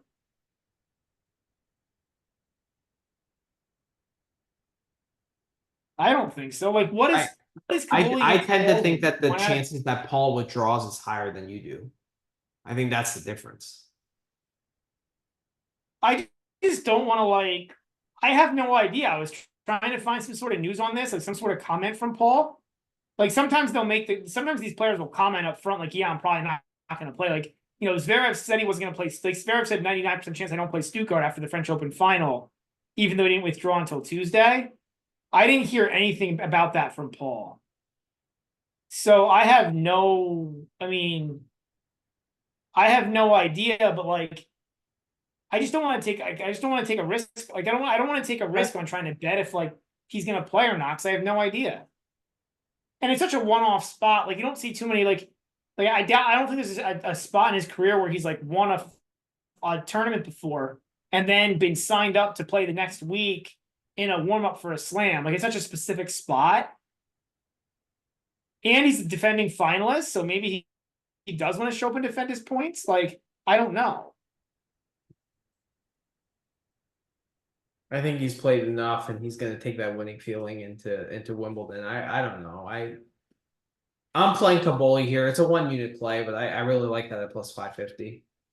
I get it. Like yeah, I just like I don't think it's good if Paul plays. I think it's fantastic if he doesn't play. Like, you know, yeah, I'm gonna take my chances here with him. And I think that's fine. Like I'm not gonna bash you for that. I'm just explaining why I'm not playing. It's just like I said, I don't That's fair.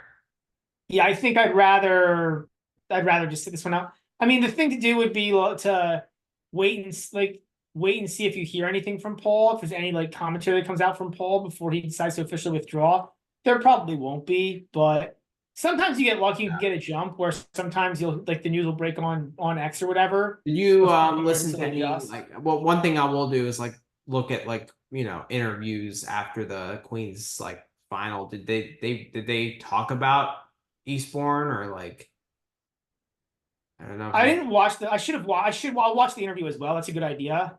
Um, I didn't. I didn't. I read. I tried to read through some like post match. I tried to read through some recap articles, and I didn't Mhm. hear anything about it. I was hoping I'd hear some. I'd read something about it, but yeah, I think watching the interview is a good idea before he puts any Yeah, bets there. like the post match interview. But these reporters are not the brightest. They might not be even know that Eastbourne is this week and just be talking about Wimbledon. Like Yeah, yeah. It's so. also like the other problem too is like a lot of times in those on-court interviews, they don't necessarily. Sometimes they are, sometimes they're not. Like, I don't know how much of a comment they would have gotten from Paul, anyways, about whether or not he's going to play next week. Yeah. So yeah, those are my plays. I'm gonna play the Fritz minus 125. That's gonna be GBM to win the first quarter. And I'm gonna be playing the Caboli to win the fourth quarter plus 550. Yeah, I hear you on the Kabuli. Like, I get it. Like, it's just this is for me is so dependent on Paul. But I would never play Paul at the plus. I mean, No, no, yeah. never. If your book gives you back your money, if the guy doesn't hit a ball, you can play Paul. I think plus 105. Like, I think if Paul shows up, like I don't think Paul's gonna show up and lose in the first two rounds. I really don't. Like he's Yeah, miles above anybody else in that quarter. Like that quarter is weaker than this Fritz quarter. I agree with that. Like honestly, it's a really crappy draw in that like everybody all the good players are in Q2 and Q3. Yeah. And then top quarter one and quarter two are top heavy with Paul and Fritz. Yeah. Or quarter one and quarter four, yeah. And then Yeah, quarter two and quarter three have like all the interesting right. like floaters. I wish those guys, some of those guys were in quarter one and quarter four because then like, you know, just make the quarter prices more interesting.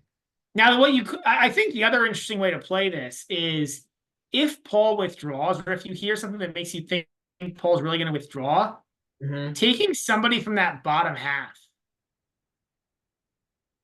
to win outright. Because like, what is the price on like if you start looking like that, the price in that bottom half, like there are some decent prices there, and like who gets out of that bottom half? It's a complete crapshoot. If Paul loses, or if Paul, no, If Paul Paul withdraws, loses or doesn't play, if it's not Tommy Paul, right? Like if it's it's not Tommy Paul, who is it? wow, holy crap! What's Kaboli to win the event? 20 to 1. Yeah.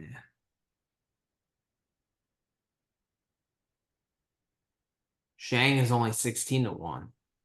So you might be right. It might be like baked into the line.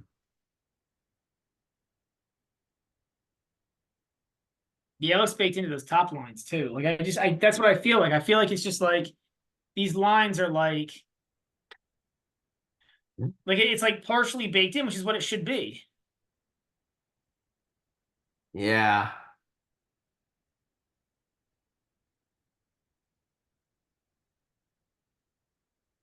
I mean, if you like Purcell to win the quarter, I mean, he's 40 to 1 to win the event. Yeah. Yeah, and he's got a game that could trouble anyone. Like he just with the way like the goofy way he plays. Like I'm not on it because like Purcell the form's not there, but yeah, that was the thing I was closest to backing. I think Fritz at 3 to 1's a decent look too. I'm not backing it. I could because I actually like if I had to make it if I had to back somebody in the outright, I would back Fritz. Even though he's the favorite at 3 to 1. Just because like I don't know. Like he's the like there's serious question about Paul and Bublik. And then if you take those two guys out, like he's just far and away above any of those other guys. And he's won this event twice. Like, I do want to back someone for the bottom half of the draw because like I do think Paul is going to withdraw. I know you're hesitant, but I'm confident he will. I don't see any reason why he would want to play this event besides defending the 100 points that he 150, but yeah, it's not much. It's not yeah. much. It's not substantial. No.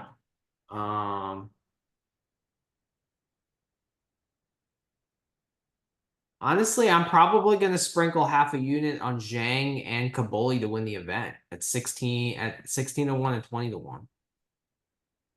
Okay. And I'm going to definitely play Kaboli plus 550 to win the quarter. And obviously the Fritz, but like, yeah, those are my plays here.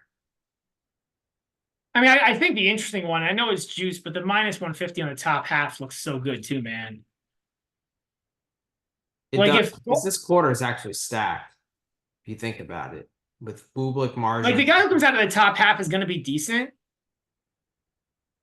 Yeah. Like, in like the bottom half, if it's not Paul, man, it's a real crapshoot. I mean, Dolo to win the what's Dolo to win the event? 20 to 1. See, I would like that more if Paul was the 1 seed because of Dolo playing Paul so tough. You know? Yeah, I just think like, yeah, I don't think it's a bad price. Like I think it's close to okay. The 21 on Dolo to win the event. I'm not hitting it because I want to have like some value. But I think it's close to zero EV. I don't think it's a terrible look. I think the market has this one pretty well priced up, to be honest. In the top half, at least. In the bottom half is a complete mess because, like, again, and honestly, when you look at the who's going to win the event, like, again, it all depends on like Tommy Paul. Like, yeah. Come to think of it, though, I actually kind of like Dolo to win the quarter at 5 to 1 because I think he'll be motivated here, given that he has the points to defend. And I don't think he's reasonably making a deep run at Wimbledon. Like that's the thing. Like I don't like that's why I'm not too worried at the motivation angle because like I think the only guys that would theoretically affect are Fritz, who's won this event twice, so he's shown that he like yeah, that's not an issue. Bublik is every week, but and Bublik hasn't had a good grass court season. well, he had that weird injury against Musetti. That I don't know what happened. He just like gave like he didn't call the trainer. Yeah, He just I said, don't "I'm know. done." Like, and then Paul, like MP9 said Paul, I the think he pubs. just might not play. Yeah, I think Bublik might just be hitting the pubs. I don't know. It's hard to say. Like, I think I'm gonna play Dolo to win the quarter too. At 5 to 1.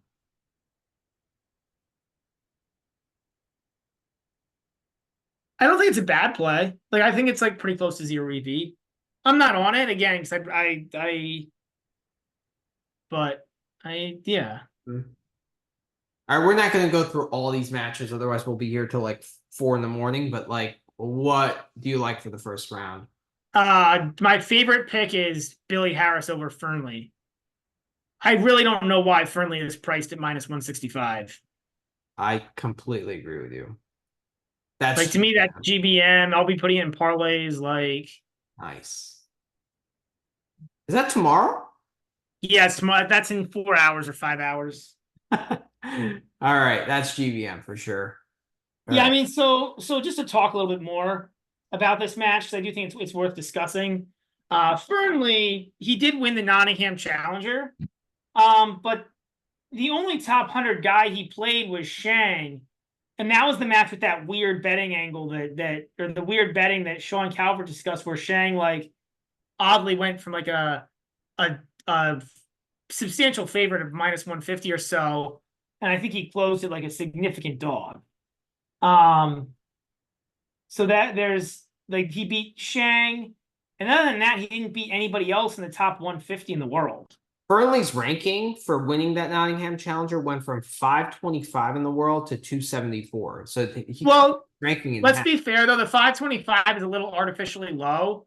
Fernley is a college player. He plays for TCU, or he played for TCU.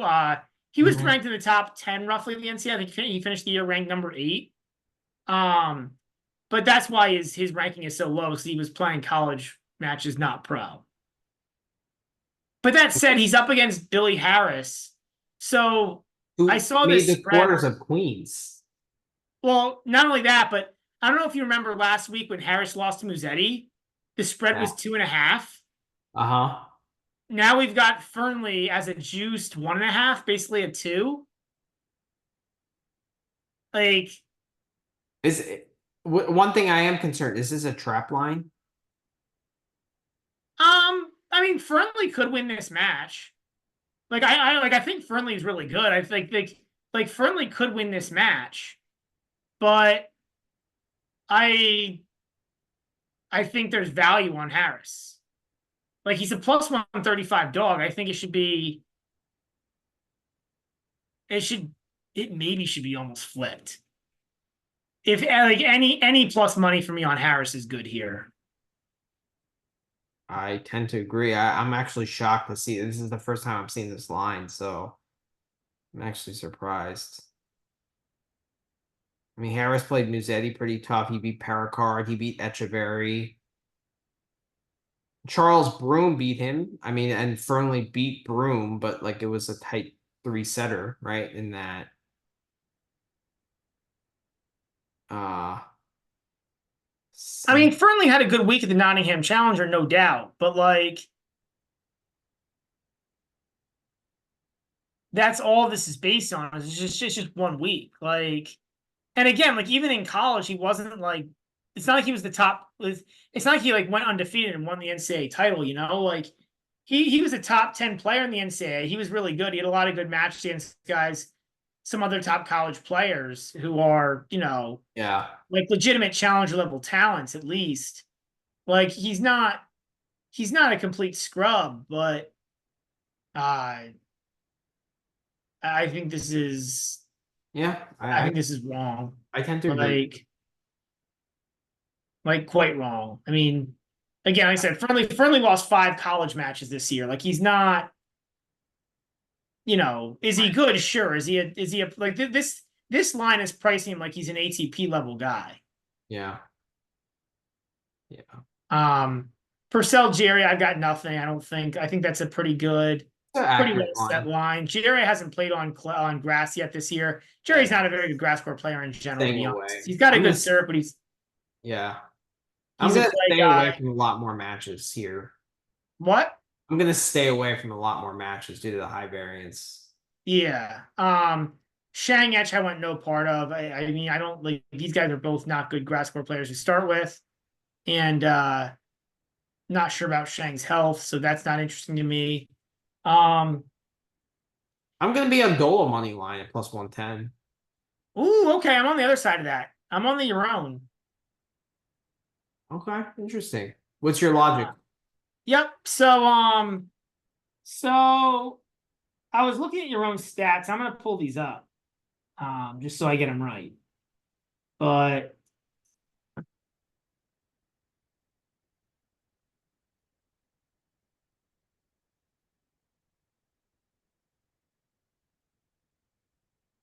I know you hate Rublev, but Mhm. this year, Jeroen's played Murray, who's not great, Draper, who's pretty darn good. Rublev's a great player. Where's his head right now? I don't know. Berrettini and Huey Hurkacz. So 5 pretty darn good players. And his stats are his service points 1 is 69, return points 1 is 32. He's 3-2, 90% hold, 14% break. So like he's holding his own against ATP level guys. Good ATP level guys. Cerundolo is Cerundo's only grass match this year was the loss to Alcaraz. Last year on grass, he did win this event. He beat Husler, Shang, had that incredible comeback against Mack and was down like a set in 2 breaks. Yeah, that was crazy. I remember that. And then he beat Tommy Paul in the final. He beat Paul a couple times last year on grass. He beat him in Queens Club as well. But if you remember, Paul also had 2 matches in one day, right? He did, yeah. Yeah. I'm just not like I'm not high on Cerundolo on any surface that's not hardcore. I mean, we've had this debate many times in the past. Clay. Clay. What? Any surface? Yeah, any surface that's not a clay court. Correct. Any hard or he might be a little like this might be a little better form than a hard court, but it's not much. I think Yaron has shown some skills here. I'm on Yaron. I think this is a pick 'em match, so I think it's about 10 to 20 cents off, and I think Giron also transitioning from Halle to this, where it's like fast grass to slow grass. I think that's something that doesn't go noticed that much here. And I think that the fact that the grass is pretty slow here, I think will favor Dolo.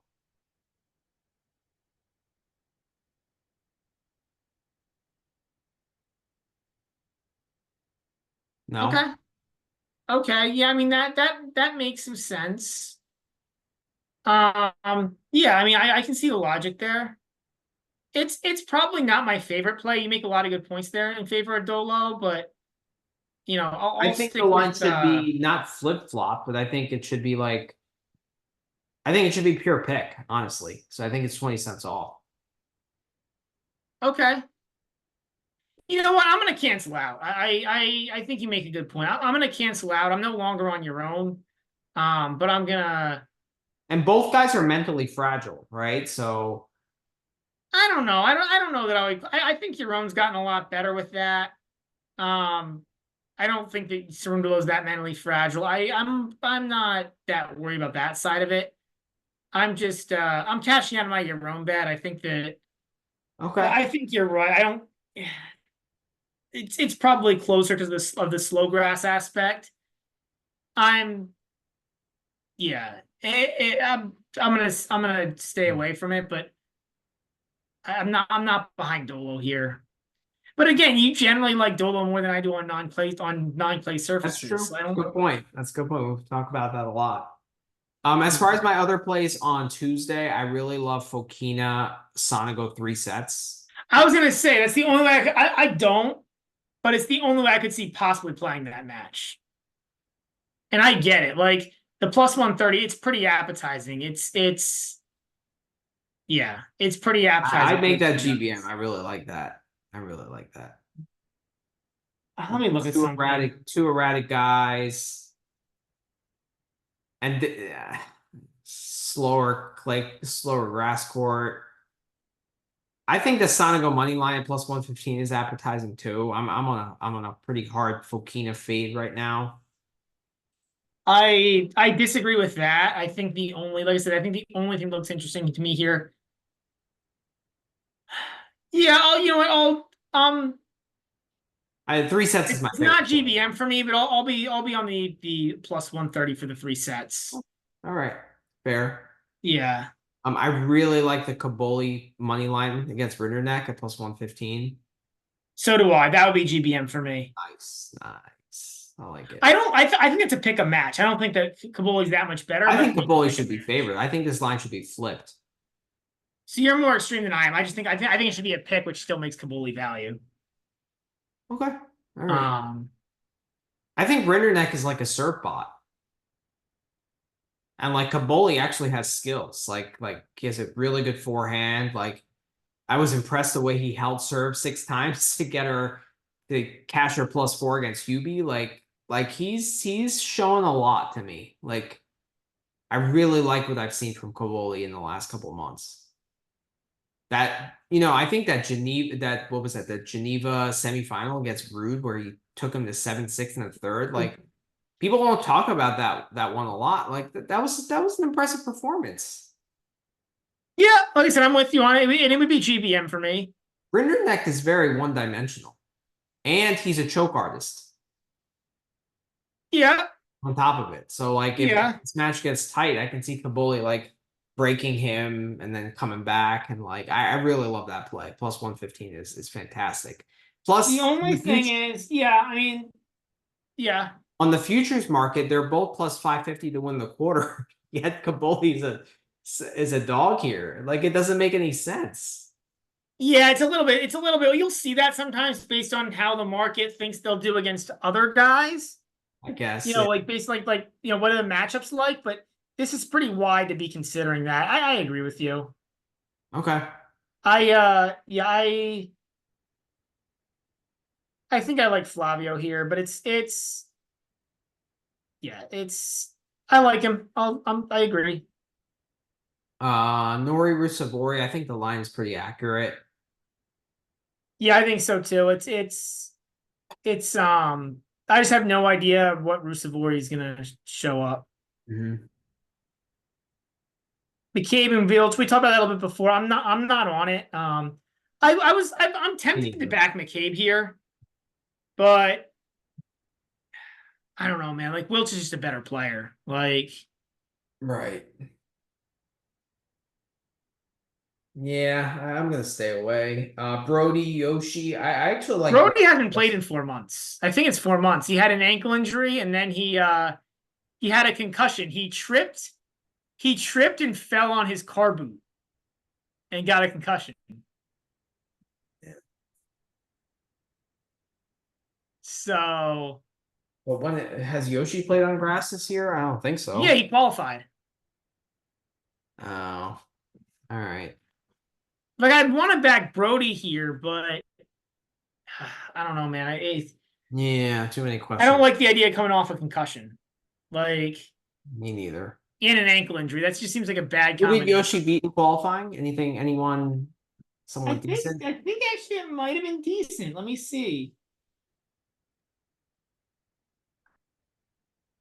Vukic, that's decent, and Ferry. Ferry's not terrible either on grass. That's actually pretty impressive, and he beat both his Yeah. sets. So yeah, it's a stay You know away. what? Actually, I do have a play here. My play is the under 22. Because so I just talked about the issues with Brody, right? But then Yoshi's just so whiny sometimes. Sometimes that's the right word for it, right? It is whiny. He just like loses. Like he could lose the first set and just decide to go whine and like just put his toys back in the toy box and go home. Or put his racket in the And trunk and decide to drive over to Wimbledon. you might have a point here because like if you look at Yoshi, look at Yoshi's last like 10 results. They're all unders. It's also he's like we love Yoshi because we did love Yoshi for a while on this podcast. Um, we did love Yoshi for a while on this podcast, Mm-hmm. but the other issue with Yoshi is like his game is pretty one-dimensional, man. And he doesn't have much of a serve. So like you can get breaks, and if the opponent's playing well, like there's not really a second game plan for Yoshi. No, there isn't. It's just that loopy forehand ball to the guy's back. Well, in this case, it's to Brody's forehand, right? Yeah. And then like a flat backhand that makes the progression in the rally, right? That's it. Yeah. That's his only way of winning points. And like, if the forehand is not getting the guy off the court, the backhand is not doing anything, Yeah. right? So, I like that underplay. But you know what? I'm gonna have to see. I'm gonna wait to play that because I want to see the trends. I want to see how this court is playing. Is it playing quicker than previous years? Is it playing slower? Are we getting more overs and unders in the first day or day and a half? Like I wanna kind of Okay. That's like reasonable. I don't think the line's going to move very much. I think that's pretty reasonable. okay. Like at this point, the only thing that would move the line is if people came in and bet it. I don't. I don't think people are going to be coming in and hammering that over 22 there. It's Yeah, such a dangerous match to try to bet on it an is. over there that like Yeah. and it's Navoni only a half Nishikori. game below the neutral. Like Yeah, for some pretty serious question marks there. Like true. I mean, this Navoni Nagoni Nishikori, I'm Nishikori match falls in the same category, except I'm a complete stay away here complete step. because to me these are like the question marks are honestly mostly on Nishikori's side with like physically what is he going to be like, but I like I mean, don't have mental question marks with these guys like I do with Brody and Nishioka. yeah. I mean, I'd lean Nishikori here, but like, nah, I want no part of this match. No part of it. Yeah, okay. I like it's funny because like, that was the match more than any other match. As soon as I saw it, I didn't even like. Usually, I try to handicap all these matches, then I compare my handicap to like the actual I line. honestly have no idea what the line actually should be. I agree, and I don't even care. Like it was literally like Yeah, I didn't even try. Like it was just a stay. It was like whatever number you throw up, there's a stay away because like any number is gonna have vig built in, and like I feel like no matter what you do on this match, you're just giving away the vig. yeah. No, I agree. I agree. Ketchmanovic Zhang. I like Zhang money line at even money. Um, I actually like the over 23 here. Okay. Yeah. 23 is not that high of a total, right? It's kind of like it's pretty close to the standard total. And I mean, Zhang can play one good set and one bad set. And I think he's played a bunch of tie breaks this grass season. I'm trying to see how many he's played. So is Kecmanovic, and granted, it's faster grass. I understand that, but I don't know this match.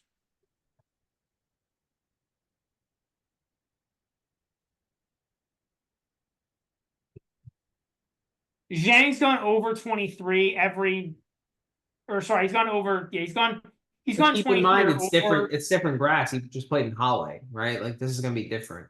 I agree, but the three sets before the five matches went three sets, right? So like Zhang's always. I mean, Zhang can always be good. Like three sets is pretty possible here. I think tie breaks are possible here. Like I still like the over games. I don't mind it. I mean, Ketchmanovic has played 5 tiebreaks in this grass court season. Then Boshi played 3 against Grigspor and Halle played 2 against Sonigo. Yeah, I Yeah. like it too. I like the over 23. I prefer the Zhang money line though. I prefer again dog or pass.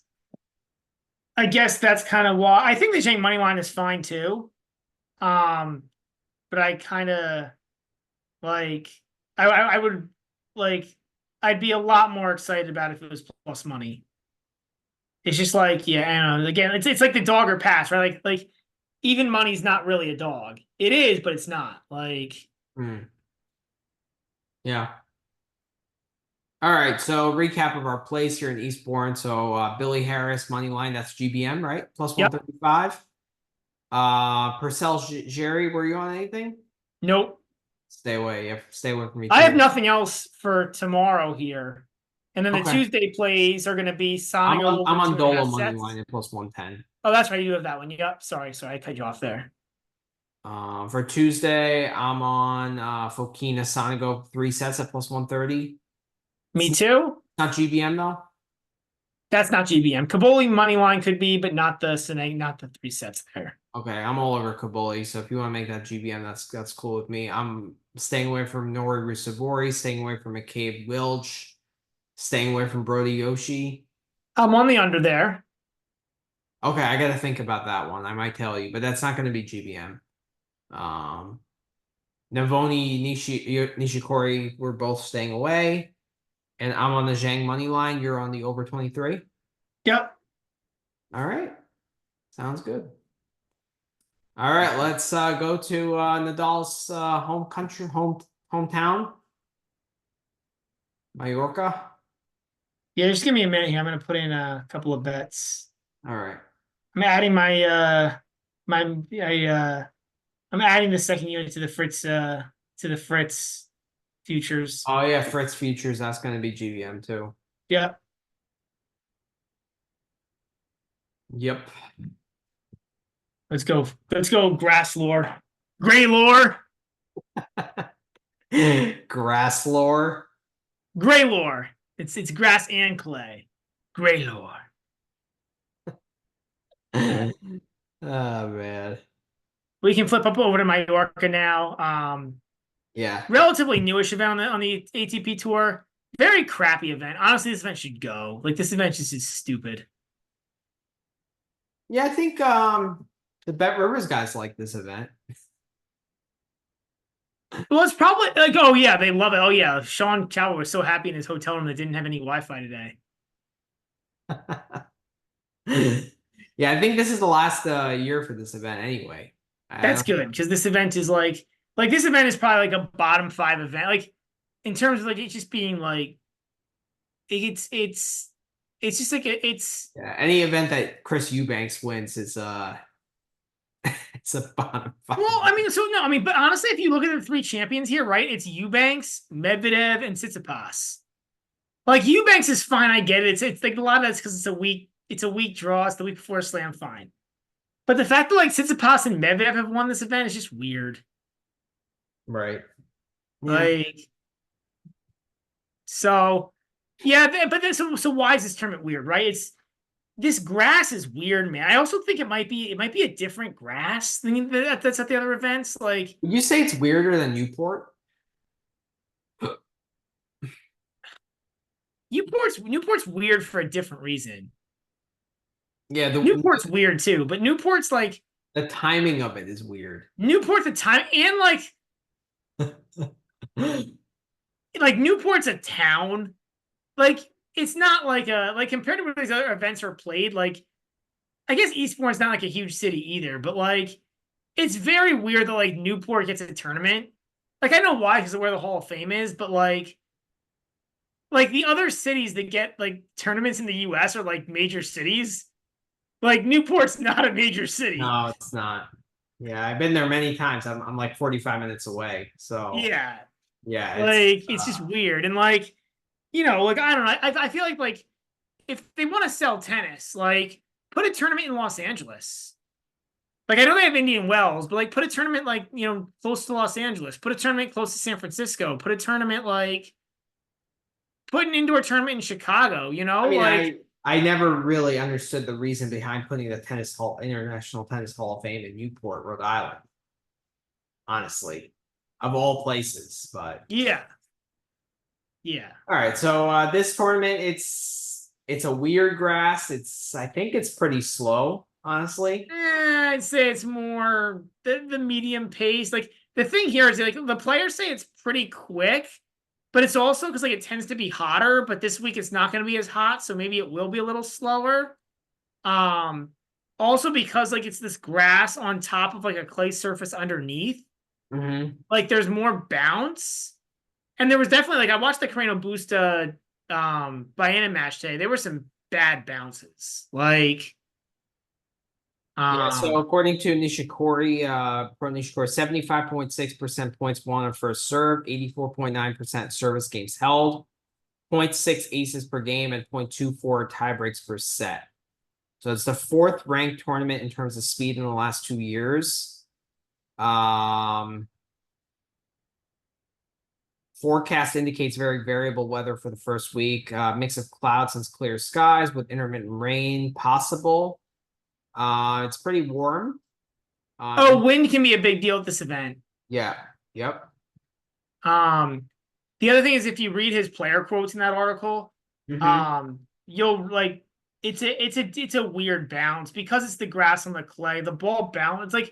It's like fast but also bouncy. Whereas most clay courts are or most grass courts are like fast. Bonsai said in 2022 the grass is faster than in like Halle and Stuttgart, but the bounce is higher. Which I would take with a grain of salt. Like sometimes these players don't like you gotta use logic and like think about it because like a lot of times with these players, it depends on if they won or lost the match before they were interviewed. Like, True. Good point. if they've That's a lost, good the point. conditions are the worst. If you lost the match, then you won't like the bounce. If you won the match, you do like it. Yeah. I'm sure Eubanks was saying this is the best grass court, like grass court in the world after. Well, he did make quarters at Wimbledon after that, so maybe not.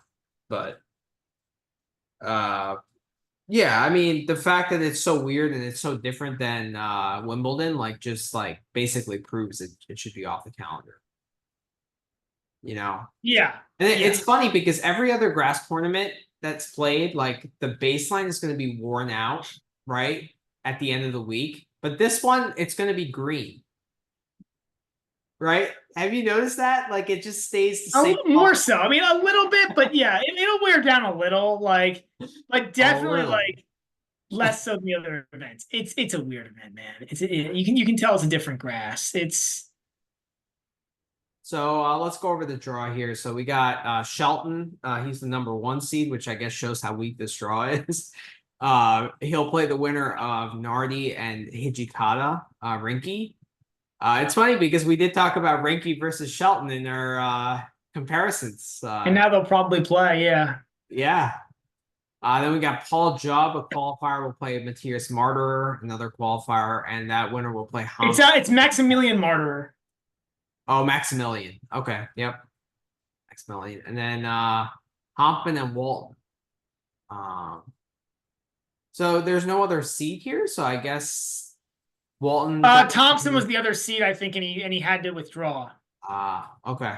I think he was maybe not. I think there was one of those guys is a lucky loser. I don't know why it's not marked as such. Maybe it was Thompson. Mm-hmm. Thompson was supposed to be seeded here, and he did pull out, I'm pretty sure. Do you see any quarter prices?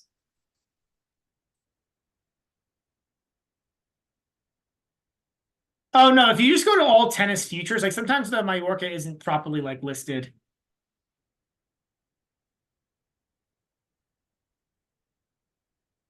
Unless it's gone.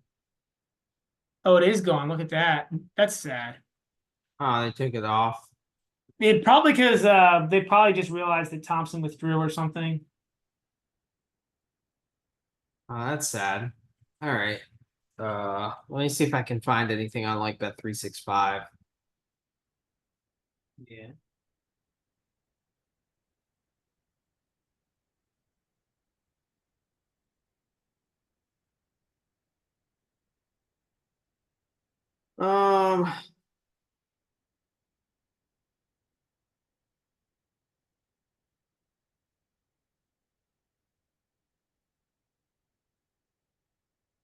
Bear with us.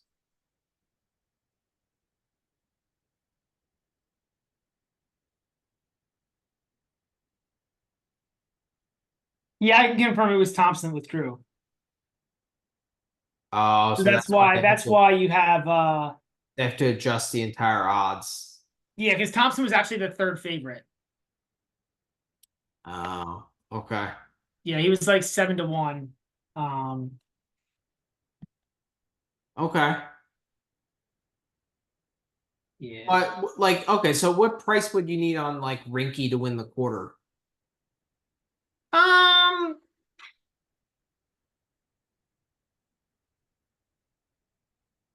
Probably something like 5-1. Like he's a favorite against Nardi. He's probably as much of a favorite as against Nardi. He's probably that much of a dog against Shelton. And then he's a favorite if he wins that match. So yeah, I'd say like 5-1. Okay. No, maybe not 5-1. Maybe 5-1. 5-1, I would say. 5-1.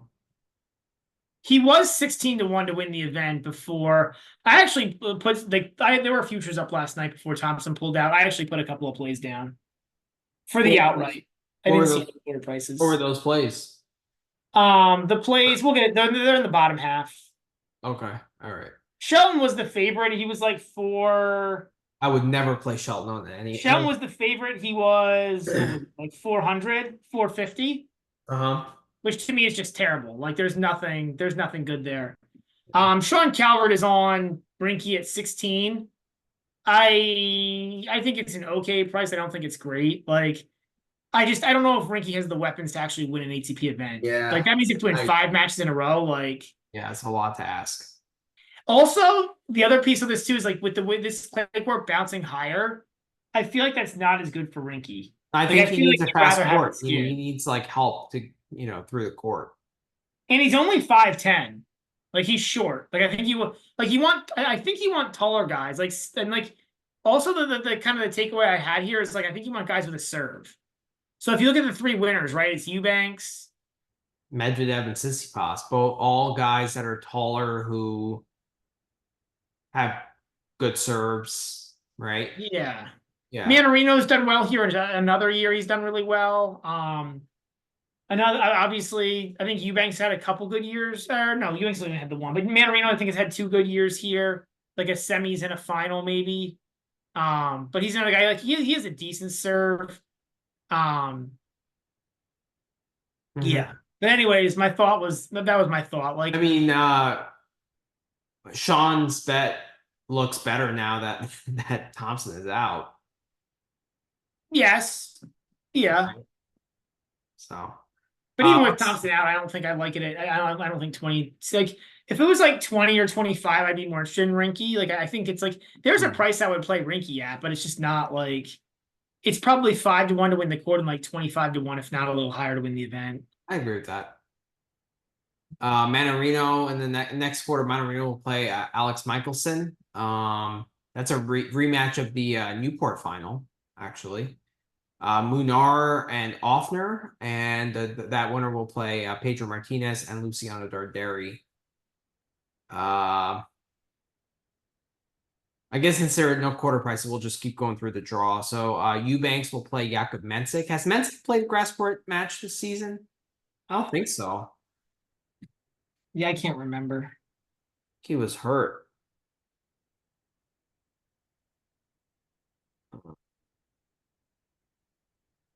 No, he did. He played Halle. He lost in the first round of qualies to Oscar Oat, and he lost to G's Brouwer in the first round of her Togenbosch quali, or in the first round of her Togenbosch Okay. or Den Bosch. Okay. That winner will play Fabio Fonini or Gilles Brouwer. And then Constant Lestienne, the qualifier, will play Shevchenko, and that winner will play Alejandro Tabilo. Then going into the last quarter, we got Monfils and Team. That winner will play Carballes Baena, who was like our first win in what, 3 days or 2 days? Yeah. But yeah, that was good. And then RBA, who tore apart Taro Daniel, will play Ugo Humbert. Yeah, so I've got 2 plays here. The first one was the guy who I think should be the overwhelming favorite in this tournament. That's Humbert at 5-1. Like, there's just nobody like on grass. Like who in this tournament is in his league on grass? Like Manarino in terms of skill, but the form is terrible. Tabilo's probably close to him as a player and athletically, but no grass experience. I actually think And Sheldon's RBA is the probably toughest better, match. but what? I think RBA is the toughest match.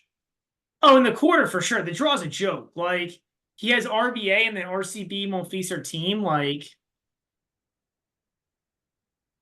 What's Eubanks to win the title? I mean, I'm curious to see what those odds would be.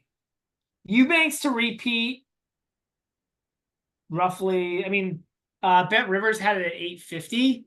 I think when I saw it, it might have been like 10 or 12 or maybe it was. I think it was like the 10 range. Like I I get it, but I can't back that, man. Like with Eubanks, you know there's going to be a ton of variance and like there's going to be tie breaks and I don't know, man. Like I also don't think Eubanks is as good as like I just don't think Yeah. he's that good. Like he's better on grass anywhere else. Like this is a good tournament for him because he is tall, so the ball bounces up a little bit more, but you still get the extra power out of the serve. So it's a good tournament for him. But I also think he like was playing better last year than he is this year. yeah. Like there's a price I would hit him at, but it's not 850. Yeah, I agree with that. The other guy I think maybe this is one I think you will like. I think this is a great tournament for Tabilo.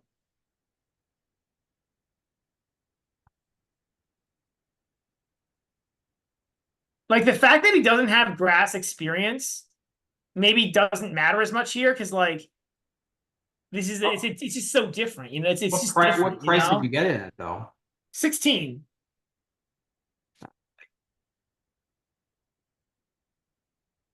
But I think it's going to be probably dropped down to 12 with Thompson withdrawing. That's the Ooh, I doubt that. I don't think Thompson withdrawing is gonna be a huge thing because Thompson was not the favorite in that quarter. Shelton was. well, that's a missed opportunity. Because like if if Thompson was healthy and was playing, I don't know if the book accounted for Thompson not being healthy, but Thompson should have been the overwhelming favorite in that quarter on grass. Yeah, I mean, sure, but like, Yeah. how you It's there's no way to take advantage of it because you know he's not healthy. Like, I he know. basically said after he lost to Musetti that he was probably going to withdraw from this event. So, like, Right. yeah, like you knew he was gone. It was just like, I but yeah, love looking at Tabilo's draw, like he shouldn't lose to Leshen or Shevchenko. I don't care what court it's on. I guess Eubanks could be a challenge, but I would still favor Tabilo over Eubanks. Like the only guy here in this draw who I don't think Tabilo's a favorite over is Humbert, to be honest. the top half is a joke. The top half is horrible, honestly. Like who gets to the final here? Probably Shelton. I mean that's the argument for the prices. You know, another guy here who could be sneaky. I didn't bet him, but a guy here who could be sneaky Michelson? um, is Hanfman.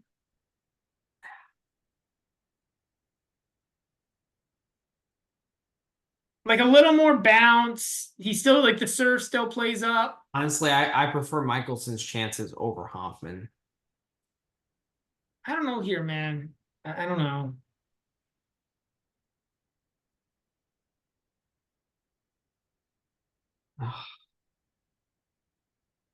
I really like the Tabilo one. I mean, when those lines come back out, I'm probably gonna play that.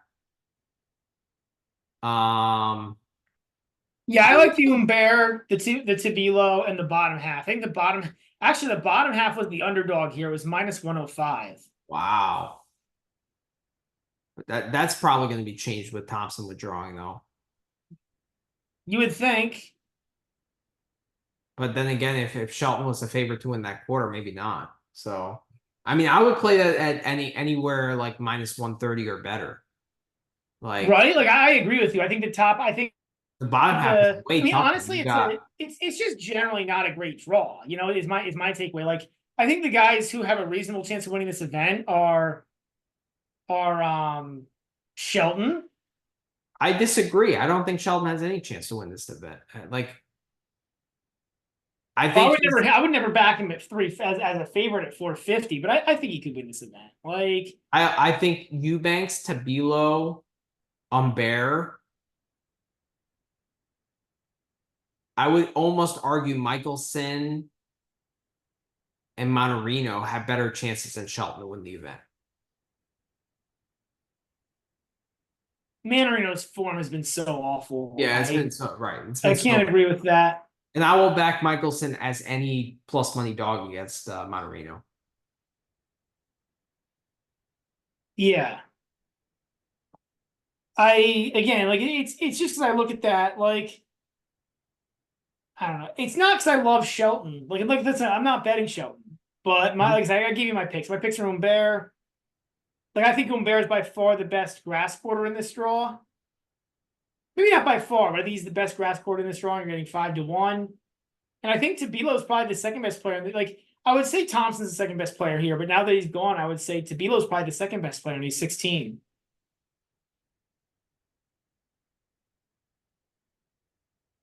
Yeah, it's a good play. I like that play, Tabilo at 16-1. He also has just way more weapons than Rinky. So like the Bet River is like I would rather back Tabilo in this spot than Rinky to win a title. It's Yeah, I another think thing the if you're argument going was each way. draw. Like the argument against Tabilo is the draw is actually pretty tough. Like the first match isn't that bad, but after that, if he has to play Eubanks, But That's scary because Eubanks Eubanks could could lose serve. to Brower. What? Eubanks could lose to Brower. Oh, 100%. I'm like I said, I'm backing the. I made the pick on Tabilo. I like the Tabilo pick, Mm-hmm. but I'm just if you're looking for a reason to go against it, the draw for Tabilo I think is pretty tough. What was the Tabilo price to win the quarter? Oh, I didn't see that. I never saw any quarter prices here. I made my picks last night before the tournament started. Okay. Well, we'll post our picks on Twitter. So Yeah. yeah. As far as individual matches go here, oh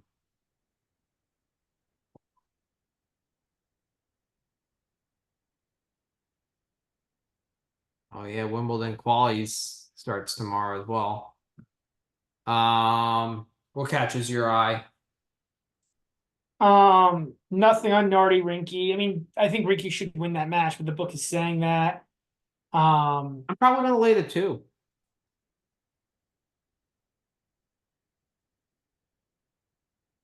No? No, I don't think so. I won't be. Two, this is a little bit quicker, so two's actually a significant number of games here. But And neither like I said, I just don't. big Man, I don't know.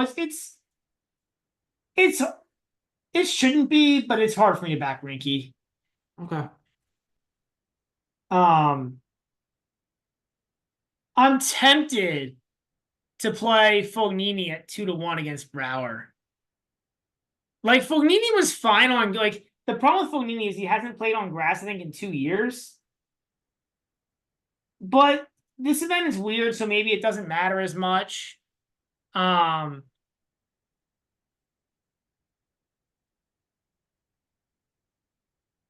I don't know. I think Fognini was decent on grass before, back when he used to play on it. I'm looking back at his career grass. Yeah, he was 22 on 20. He's 22 and 21 on grass for his career. As recently as 21, he made the third round of Wimbledon. So, like, he hasn't played on a grass court at all in 2 years. But I don't know. Maybe there's at 2-1. I think it's an interesting look. Really, really like Leshen minus 135 in the first set against Shevchenko. I think Shevchenko's not playing well. I think it's Shevchenko's first match on grass this year. Leshen qualified. I don't mind getting with Leshen to win the first set of matches. I feel like he does pretty well in the first set. His game is weird. It kind of throws people off. Could throw Shevchenko off, especially who would prefer rhythm. Like, it's one of my favorite picks. It's minus 135, so it's juice, but I love getting with Leshen to win the first set. So many reasons there. I like that play too. That's GBM. Yay. I also like the under in that match.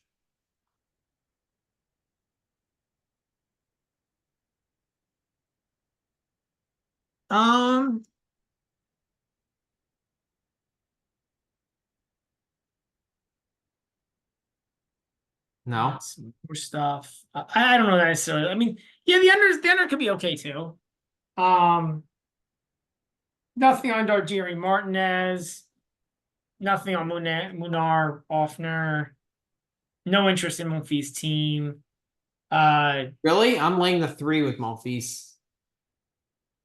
I don't think Monfils has played on a grass court in 3. Doesn't matter. Doesn't matter. Team is just so awful right now. Like, I mean, I don't know, man. I would be hesitant. Monfils also, like, there's just too much, like, he does too much clowning, loses too many sets for no reason, too many matches for no reason. Like, doesn't matter. Team is just awful. Like he misses every second ball. I mean, team is a corpse beyond belief. I mean, I feel bad for the guy, but he's awful right now. I mean, we'll see. I don't want to play. To me, it's a complete stay away. Okay, it's the only match I'm laying games in. It's Monfils. Yeah, yeah, I don't know. For me, it's yeah, Monfils hasn't played on grass in a long, long time. But team hasn't either. No, you're right. I mean, I don't necessarily. I'm not saying I like mean, team. I think he did play Wimbledon, but he was better last year. This year he had the wrist thing, and like it's a retirement tour. I don't know. I'm a full out team fade. Whenever I see him, I just fade him. It's I don't even look twice. He's just that bad right now. But yeah. I found a Eubanks -2. It's a little less interesting to me that it's -2.5, but I do have Eubanks -2. Okay. Um,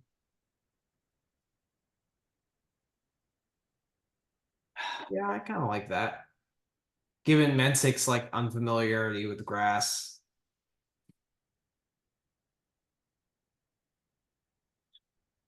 yeah, and Mensik just hasn't been good ever since he Wells.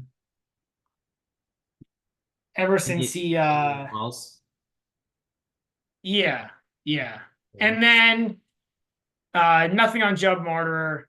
I think that's priced pretty well now. It actually, like a few hours ago, our other books had it up at like Martyr like -145, and then I wanted to get behind Judd, but not at this price. I kind of like over 23 there. I think it kind of makes sense too. I'm not on it, but I think that makes sense. Okay. I'm And probably gonna put then I do like Hoffman 2-0 against Adam Walton. Like, I don't know.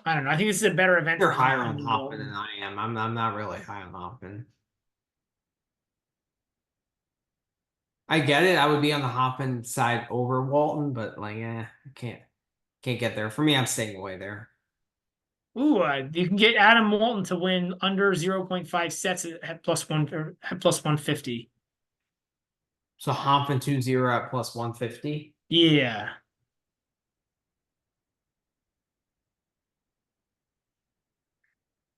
Does Hoffman? I mean, I know he beat Squire in straight sets in Stuttgart.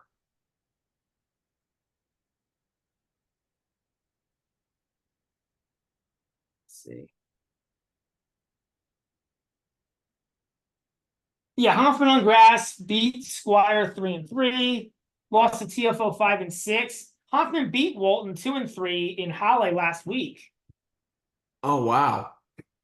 and then lost to Mickelson 3-2. So like, I mean, yeah, Hoffman can be up and down, but I just don't think Walton's very good. Like, That's actually, I mean, these guys played last week. And a slower grass court might actually favor Hoffman more than Walton, honestly. yeah, it's A, that, and it's B, I don't know. I think that this surface could be good for Hoffman, I think. I think Hoffman's a taller guy. Yeah. Yeah, Hoffman's 6'4", taller guy, good serve. I think the serve really does play up here. Where like he's good at high altitude clay. With fast and a high bounce, it kind of plays like high altitude clay. Not exactly, obviously, but kind of. Yeah. So Right. those are my plays. I'll I have got a to think bunch. about it, but I lean Hoppin for sure over Walton. But so just a recap here. We're both staying away from Nardi Ranky. I'm Yeah. leaning to lay the games, but I'm actually leaning the under 22.5. I kind of like that. Granted that both guys don't serve big. Probably stay away, but I got to think about it a little more. Maybe after the pot, I'll see. But Fonini and Brower, I think you were leaning Fonini money line. Yeah, I think at the +195, I think I'll lean it. I mean, I think like I think that money line's gotten just pretty big, or maybe Fognini. I don't know. Yeah, I think probably just Fognini money line, or maybe Fognini win the first set. I don't know. Do I have any concerns about him getting? I don't think I have any concerns about him wearing down though. Fognini's pretty good about that. It's probably just Fognini money line. I'm staying away. I'm staying away. I think the line is pretty right. Lestienne, Shevchenko. I think we're both on. You talked me into that one. I like the Lestienne set one money line at -135. Yeah. And I'm gonna play also the under 22.5 in that match. I like that look. So is that minus 135 GBM? Sure. Yeah. Nice, nice. Pedro Darderi. I'm leaning Darderi, but I'm probably gonna stay away. I don't really want to lay games with a guy that has played very few matches on grass. I'm gonna stay away there. Munar Offner. I'm leaning Offner, but I don't know. Yeah, I would actually lean Munar there. I think Munar, like, Really I don't know. I don't like. Munar is playing like in his home country, and it's a weird grass court. I'm gonna stay away. I think it's. Are you playing Munar money line? That would be the debate. Probably not, but it's probably more of a lean than a play, but it's close. Right. I'm laying the 3 with Monfils here at 3 just as a blind fade on team. I'm probably gonna lay the 2.5 with Eubanks.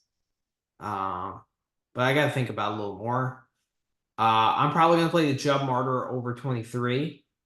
You're staying away? Yeah, then I have the Hoffman 2-0 plus 150 over Okay. Walton. I might tell you. I gotta think about it some more. But and then hopefully we have some futures plays too. I'll probably be on the Tabilo. Umber, I'm probably gonna stay away. I prefer the Tabilo play. Um, it's not quite GBM. Like if Tabilo was in the second quarter, it would be GBM, but like not quite. Um, I just want to fade Shelton. Like that's really my goal in playing any futures here. Is fading Shelton. But Makes sense. yeah. All right. So any parting shots before we head out? No, it's a fun week, you know. There's a Wimbledon qualies as well. I don't want to go Yeah. through it because it's 2:30 in the morning, unless there's like 2 minutes you want to go through. But I want to just kind of skim through it. Anything caught your eye?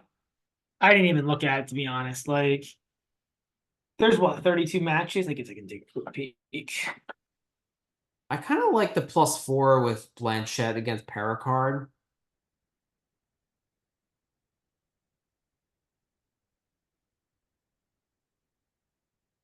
I kind of like the Uchiyama plus 175 against Van Rijthoven, considering how little Van Rijthoven has played. Like, I don't think he should be minus 215 against anyone, honestly.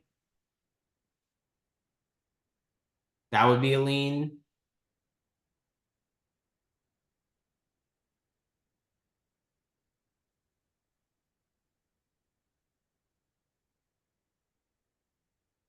Jessica +5 against Bergs. Like, should Bergs really be a 5-game favorite against anyone on a surface that's probably not his favorite?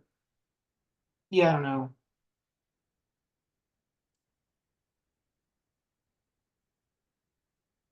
Garin -3 against Quacko, like considering like he's made a quarterfinal here before. That seems a little appetizing to me.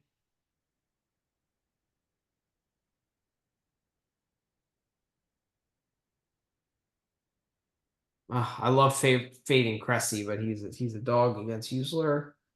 I'm probably gonna stay away there.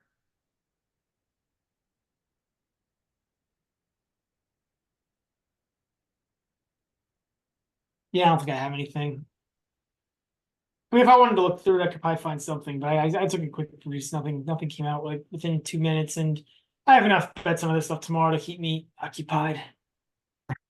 Occupied and not focused on work. Yeah. Jake Clark against Schwartzman plus 135. Schwartzman did kill Kecmanovic here last year. I don't know. Schwartzman randomly shows up and plays good matches for no reason, even though he's on his retirement tour. Yeah. All right. Well, that does it. I'm probably gonna have very little on Wimbledon qualities. Like it just seems like if I'm gonna play something, I'm probably gonna like take 5 games with someone or something. That's never a bad move. 5 games is a lot on grass. Yeah, exactly. And it's gonna All be a right. pretty like lush grass, right? Like Yeah. so like Rincon +5 against Bedetovich, maybe. You know, that kind of those That kind could of be a good plays. look. Yeah. All right, everyone. Best of luck on your plays. Have a good night. Yeah, have a good night. And we'll see you This later. week. Well, we'll do better this week than last week. We We hope. really hoping so. So have a good one. Bye, everyone.